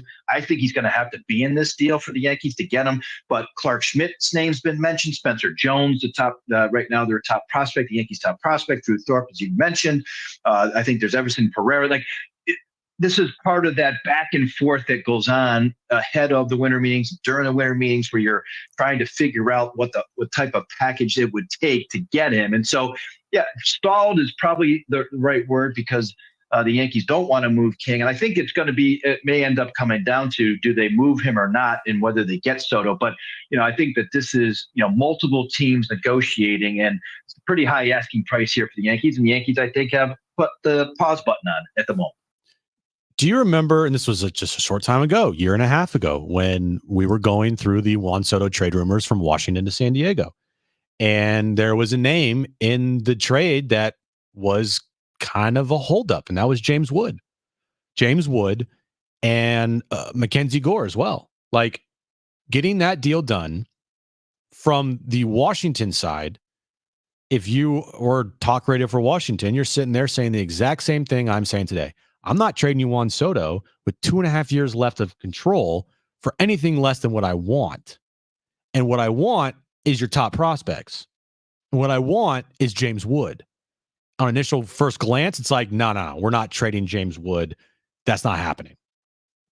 But when it comes down to it, and teams become, I guess, desperate for what they want, they become more willing to add in that player that on initial glance they didn't want to do.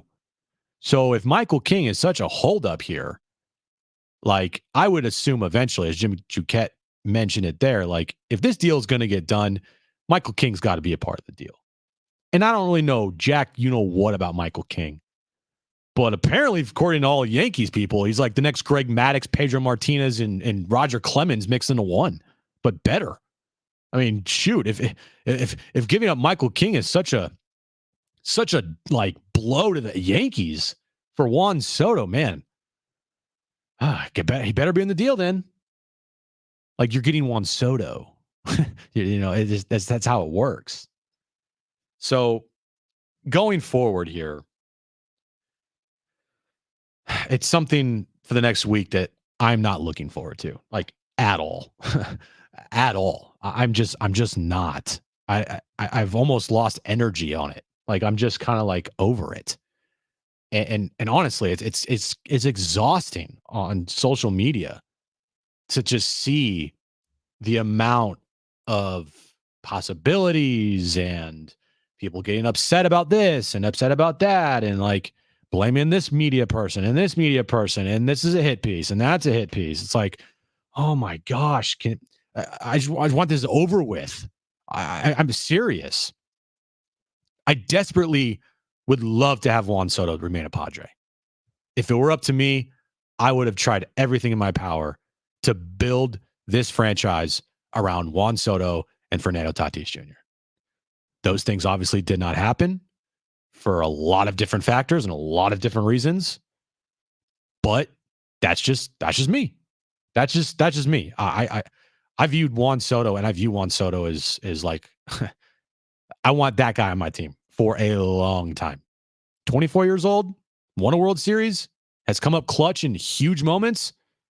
He is his OPS every year is in the 900s. Yeah, I want him for a long time. Same thing with Fernando Tatis Jr. Now, when this trade goes down, because I feel like I have to say when this trade goes down instead of if this trade goes down, because doesn't it feel that way, Brent? Like a when, not if. It's a when, not if type of thing. Like, it's gonna suck. Like, it's just gonna be like, okay, who did they get back? And it's gonna and if those players don't contribute like right away next year, it's gonna make this trade even feel worse.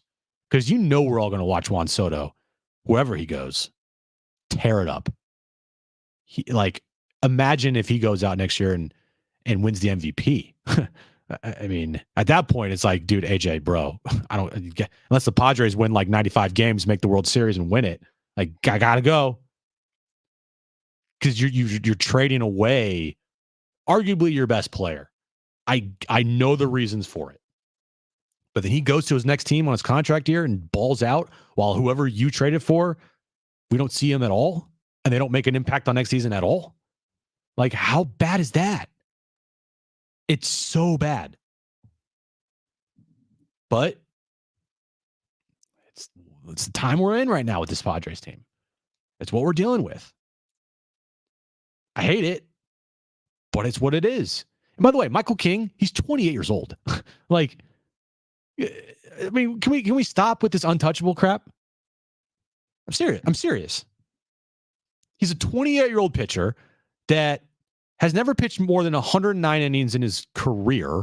He's a reliever that got moved to the rotation a little bit last year for the Yankees. He has only 2 years left of control under his deal. Then he's 30. Like, give me a break. 14-year deal. Give me a break. This dude is not untouchable.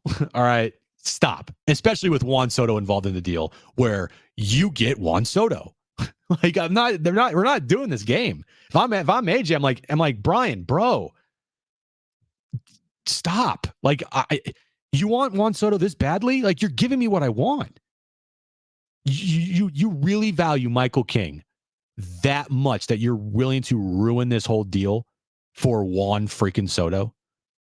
Like, that's where I think that this whole thing is potentially going to, right? I don't think it's there right now, but by the start of next week, middle of next week, you could be in that spot where AJ's like, Brian, are you really willing to blow this whole deal up over Michael King?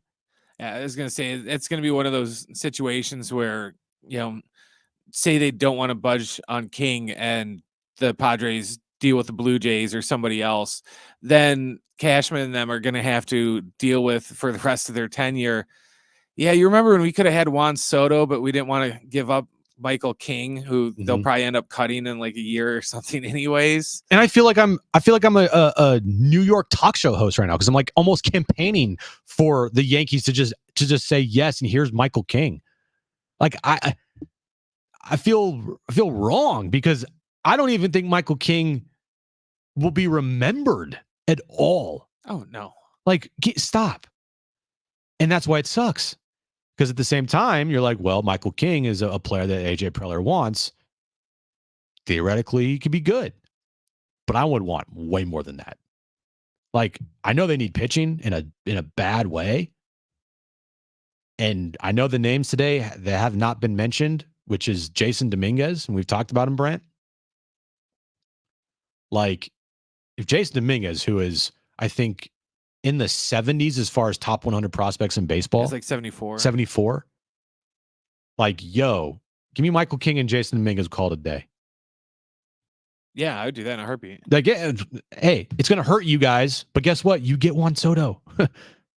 And if Michael King is like this, like the next coming of Greg Maddux, according to people in New York and the fans there, and you need an outfielder, right, to replace Juan Soto, and Jason Dominguez is a guy that is under control for the next 6-7 years.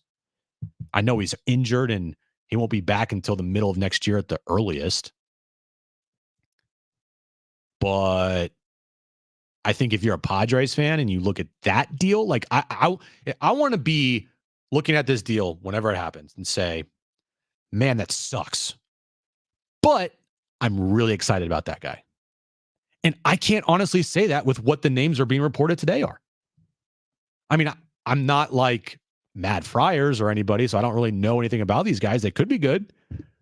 Okay, but can they be good next year and make an impact next season? I think a lot of it is, everyone's kind of has a list of players in their head. And then when, the actual list came out this morning, it's like, who the hell are these guys? Huh? Like, what? I was expecting at least like a Dominguez or a yeah, Volpe. exactly. You're expecting at least one or two like names that you're like, oh, okay, I've heard of that guy. And you've Instead of just seen, like, I don't know who any of these people are. I know Volpe is a shortstop, and he's going to be their next Jeter allegedly. And also, AJ Preller's affinity for shortstops is very clear and obvious. But I mean, if you're trading Juan Soto, like I need some major league talent right now. I don't need some guy that I can put in Fort Wayne for a couple years. Okay, it's not. Sorry, and especially with knowing that you're probably dealing with AJ Preller being on thin ice. Like, if you don't win next year, you're gonna be gone. Wouldn't you want to at least trade Juan Soto for talent that can help you right away? 844-570-1360, or you can text in 70470. What do you think of this whole Juan Soto deal? Darren on line 1. Darren, what's up, man? How you doing today? Gentlemen, good evening. How are you guys? We're good. It's just solo Jim tonight right now. John is gone. He quit on the show. That's right. Yeah, he quit on the show. Hate to see that. Well, that's right. You guys are carrying the load here today. No, hey, honestly, Jim, what you just said is exactly kind of what I was calling you to talk about talking about what Preller will do as far as this, Soto deal goes, because like you said, he's kind of, I think, GMing for his job this year. If the Padres miss the playoffs, I don't believe in the court of a public opinion, I think they will burn Petco down if he's still the GM after this season. So you have to think that if he's going to get rid of Juan Soto, probably a top 3 hitter, top 5 player in baseball overall, he's going to do it for someone or, multiple people who can help the team in 2024. So, I don't think it's that big of a deal. It would be terrible to see Soto go. He's an awesome player, fun to watch, makes your team better. But I do know that if Preller's going to part with him, it's going to be a dude or dudes who are able to help next year, which makes me not so concerned if we do, in fact, lose him. So I totally think that's a great point, Jim. I think we have to have a little bit of faith that in reality, we'll probably end up okay regardless of what happens. Thanks for the call, Darren. Appreciate it, man. I mean, I hope. I hope that wherever they trade Juan Soto, you get at least 2 players that are going to be on this roster next year and that can help you and contribute. Because the last thing any Padres fan wants to see is Juan Soto traded for 5 players and all 5 of those players next year start in the minors. Then how have you helped your team in 2024? Tell me how that makes sense. It doesn't. It honestly doesn't. Especially with where this franchise and organization's out right now with AJ Preller and where AJ Preller's at right now in his tenure as general manager. Talent that can help you next season, to me, would be the most important thing I'm looking for. Not a guy that can help you in 4 years. Real quick, we'll go to Greg before we take a break here. Greg, you want to talk about Juan Soto? What's up, man? Yeah, I always look at it if I'm playing GM for the day, I'm not going to try and do the whole fantasy football draft. Hey, I'll give you, three guys that I'm never going to start and take, the number one guy at a position Right. from another team. Like, I look at it this way: if I'm trading away a player who's a starter, Juan Soto, I would want starters back.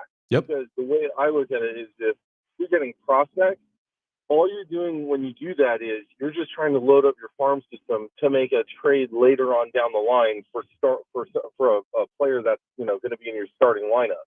So, like, cut out the middleman, go starter for starter, and just be done with it. Yep. Thanks for the call, Greg. Appreciate it. Run up and against it, but I agree. Like, you got to get some starters out of this. You got to get some guys that will be on your major league roster next year that will help you out. All right, coming up next, if you missed it earlier in the week, newest Aztec head coach Shawn Lewis joined our show for an exclusive interview.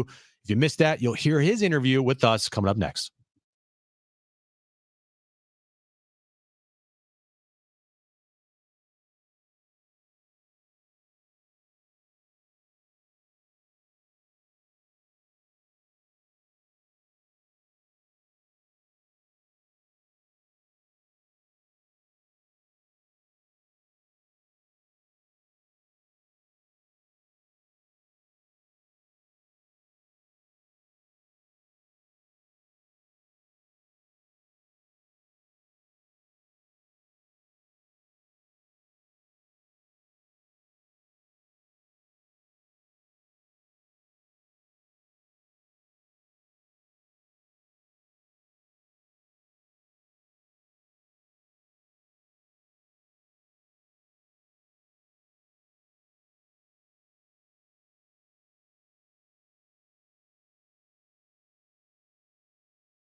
All right, coming up next, if you missed it earlier in the week, new Aztecs head coach Shawn Lewis joined the show. You'll hear that interview coming up next.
All right, this update is brought to you by Staples Stores. Aztecs basketball tonight versus UC San Diego, 7 p.m. tip-off, 6:30 pregame. Of course, you can listen to that game right here on your home of the Aztecs, San Diego Sports 760. And this update has been brought to you by Staples.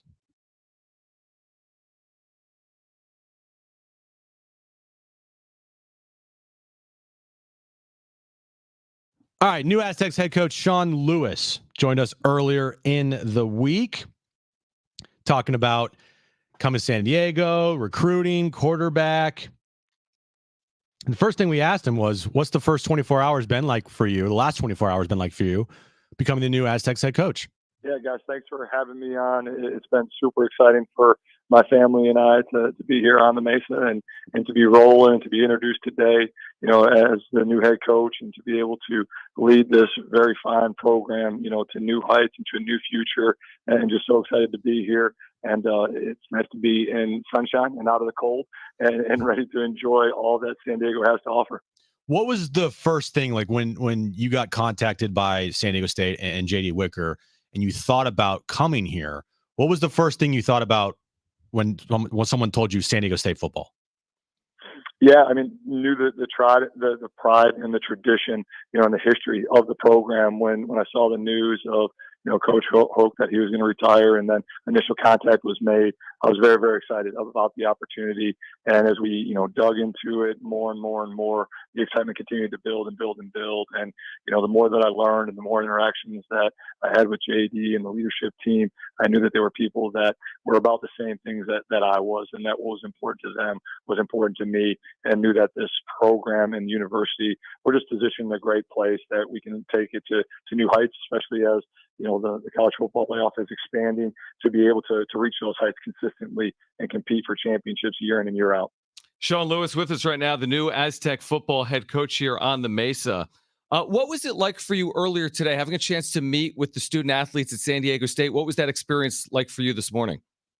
It was great. It was the perfect way to start the day, to get in front of them, shake some hands, share the vision of where we're going to go, and express to them how they are the priority focus, obviously, of what we are going to do, and that we're here to serve and to lead them. So I look forward in the coming days to being able to sit down with each of them individually, one-on-one, hearing their stories, learning about what's important to them, and building those relationships so that we can go reach great heights together in the future. You know, one of the big questions here at San Diego State is always the quarterback play.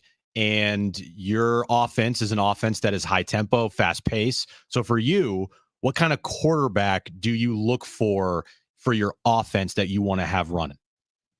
Yeah, we need to have a leader, right? First and foremost, that position I think is the most critical in all of sports because of all the intangibles that come with it, to where the leadership, the moxie, if you will, to where the guys in the locker room have to rally behind that individual. So that's really important, that it's a person in the locker room that the guys are going to follow because they have a ton of respect for that individual. From a physical standpoint, you know, they need to be an accurate passer. They have to be quarterback athletic, and they have to have the arm and hand talent to be able to make all the throws that our offense requires. You know, all over the field. So those are the things that we're going to emphasize. Those are the things that we're going to constantly develop and work through and make sure that they can process and see the game in a clear, consistent manner so they can be efficient with their decision making. Shawn Lewis with us right now, Jon and Jim, San Diego Sports 760. Now you touched on this with the expanding college football playoff. How do you see it in terms of how well positioned San Diego State is, the expansion of the playoff, Snapdragon Stadium, the university's resources? How do you see San Diego State fitting in and taking advantage of everything that's to come right now in college football? Yeah, I think we're in a remarkable position with all the things that you just mentioned, and also with the Aztec link and what they have started to do so that we can build upon the NLI space to continue to develop and retain our roster at the level that it needs to be to compete at that highest level. So everything is in place, and all we need to do is continue to refine it and enhance it and to take it to those new heights by doing great work together and telling our story and making sure that people are buying their tickets, that Snapdragon's full, that's an unbelievable home field advantage so that we can protect our home turf, which is a very unique and special spot, and then maximize the opportunities that we have, you know, given the landscape that we're in, and we're positioned for greatness to do so. You know, being at Colorado this past year for you, you've obviously seen how much the transfer portal was used. For your time here now at San Diego State, what is your thoughts on the transfer portal? How often do you plan to utilize the transfer portal? And what did you learn at Colorado, seeing the amount of players come through there via the transfer portal? Yeah, you know, the portal is obviously, you know, a piece of the puzzle right now, and it's another avenue that you can go down, that you can pursue to, you know, bring the talent and the character and the players and young men that you need, you know, to win into your program. You know, for us, we're going to use it as a mechanism where we can supplement our roster when need be. But to me, one of the greatest advantages of this opportunity and of this job is where we're located, with the unbelievable high school football and high school coaches that are here in the San Diego area and Southern California. So, you know, the majority of our roster is still first and foremost going to come from those high school kids. And as we build a competitive depth and competitive maturity that we need through all the position groups, you know, it'll start at the high school ranks, and then we'll tap into all the different buckets that are out there, whether that be the portal with undergrads or graduate transfers, also junior colleges, but every avenue where there's talented young men that match our standards and that have the same expectations that we do. You know, we will vet them out and see who the right fit is for us, so that we can have the competitive maturity and the competitive depth that we need on our roster, you know, for the long haul that is the season, to consistently win at the level that we're going to. New Aztecs head coach Shawn Lewis with us right now on Jon and Jim. To further that point on, you know, prep football in Southern California, and you said something to earlier today that I thought was fascinating, and people know it, I think, here in Southern California, but it was the way you said it. You called San Diego, I think, quarterback heaven, and you've recruited Southern California and San Diego County previously as well. Can you kind of speak to what you're seeing, you know, with some of the student athletes out of Southern California, and specifically with some of the quarterbacks, some of the nation's top quarterbacks coming out of San Diego over the last decade plus? Yeah, absolutely. Right. I mean, I think all you got to do is look at the history and the young men that have come out of this area and the production that they have had and the heights that they have reached, after their prep career. And that speaks to, the talent and the level of coaching that they're getting, right? So that's an area where we're going to have to be great, in all the skill positions to where, again, we got beautiful weather. We get to play this beautiful game year round. So the development of those positions, is happening at an exponential rate, especially with the level of coaching that is happening in this area. And so for what we're looking for and the offensive identity that we're going to build and to be able to, play fast and tempo, we need a trigger man that can do those things and that has that skill set. And that there's going to be a bunch of good candidates here that we're going to be able to attract and bring to campus and show how this is the best opportunity for them to stay home and to do some great things. We know you've been on the job for literally hours right now, and everybody always wants everything right now, but it does take time. For you, do you have a timetable for us or the fans about when the coaching staff will be assembled and the news on that, or is it just too soon to even think about the timetable?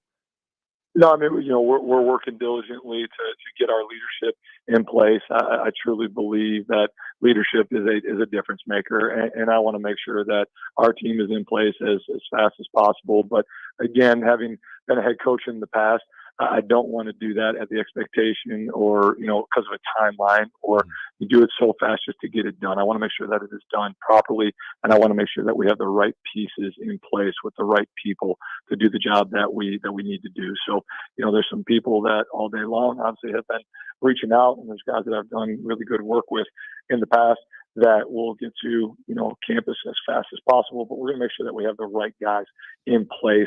And that's the most important thing. That's the priority for me, is that, the coaches and the men that are going to be leading our young people are the best for this opportunity, and not necessarily doing it in any sort of timeline or as fast as possible. All right. There was head coach Shawn Lewis talking about his journey here to become the Aztecs' new head coach. Coming up next, my back page. Stay with us.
All right, coming up next, an update on the Pac-12 title game. Also, my back page. Stay with us.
All right, so Washington came in as a 9.5-point underdog in this game, in the Pac-12 title game, versus Oregon in Las Vegas.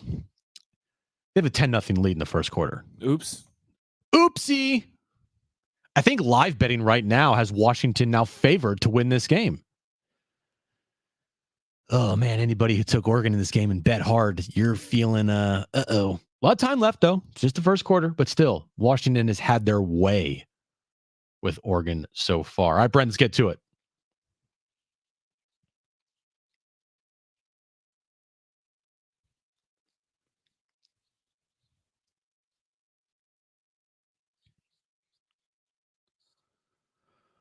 All right, so Brent, you're big into video games. Yes. I haven't played video games in a while, but I always like if there was a video game out there that I would constantly play, I would go out and probably get it. And honestly, now with these two video games I'm about to tell you about, I might go out and now like get these and play these games for a ungodly amount of time. Yeah, put that on your wedding registry. Wives love that. I bet they would. These two video games, one we've heard about, but it's now being pretty much confirmed that it will come out this upcoming summer. And it's the new EA Sports NCAA football game. Yes. Which has been gone since I believe 2015 or 2014. It was like the greatest. It was like one of the greatest sports games ever. It was my favorite. I mean, it was the career, or not the career mode, but like the dynasty. The dynasty mode. Amazing. It was amazing. It was like Madden, but college football. But it was funner better. than Madden because Madden you just throw money into everyone. It was funner to recruit. Oh, you can recruit and build a program and all this stuff. It was amazing. So NCAA football coming out this upcoming summer. Also today, the lawsuit was dismissed. Correct. Finally. Thanks to Bannon Brothers. And then today announced for December 5th, the first trailer for Grand Theft Auto 6. I know. I can't wait. I'm going to set an alarm for 6 a.m. on Tuesday. Now, which is your favorite Grand Theft Auto, Brent? Probably 5 or San Andreas. San Andreas is probably mine. Like that game was just elite. Like I can't find a fault in that game? Well, I replayed it. I could find a couple, but San Andreas was just fun because that was the one where if you ate too much food, you'd get fat, and if you could lift weights and get all swole. And... It was awesome. I freaking loved it. So, Grand Theft Auto 6 official trailer drops on Monday. Monday's like going to shape out to be one of the best days ever. Yeah, I mean, you get winter meetings, Grand Theft Auto 5 trailer, you get net rankings for John, you get official portal opening for college football. It's fantastic. McDonald's is releasing a new limited edition. It's Tuesday for Grand Theft Auto, not Monday. Oh, sorry. But still, next week, going to be fantastic. McDonald's is releasing a limited edition meal for adults, complete with a very special toy. It's a modern take on the beloved McNugget Buddy toys of the 80s and 90s. I remember those. You can choose from a 10-piece chicken McNugget or a Big Mac box. It also comes with fries, a soft drink, and of course, the toy. There are 6 different buddies that come with mix and match outfits. The meals will be available at participating McDonald's starting December 11th. You excited about that, Brent? Not really. I remember the McNugget buddies. Yeah, they could have came up with a better toy. You think that the adult Happy Meal would have like more of an adult toy, but it's like you could give the McNugget people out in the kids Happy Meals, right? But hey, what kind of adults be like, oh, I got to get a different outfit for my chicken McNugget guy. It's just they. God bless them for promotion. At least they tried. I guess. At least they tried. Top Golf. This has been a big thing here in San Diego. Like, when are we getting a Top Golf? When's the Top Golf going to happen? Top Golf is amazing. The Vegas one is awesome. Well, Top Golf and the Port of San Diego are nearing an agreement on a lease terms for a flagship venue on San Diego's Bay. There's been renderings out. I love a good rendering. I'll repost these on Twitter, but Top Golf looks like it is officially coming to San Diego, Brent, and I can't freaking wait.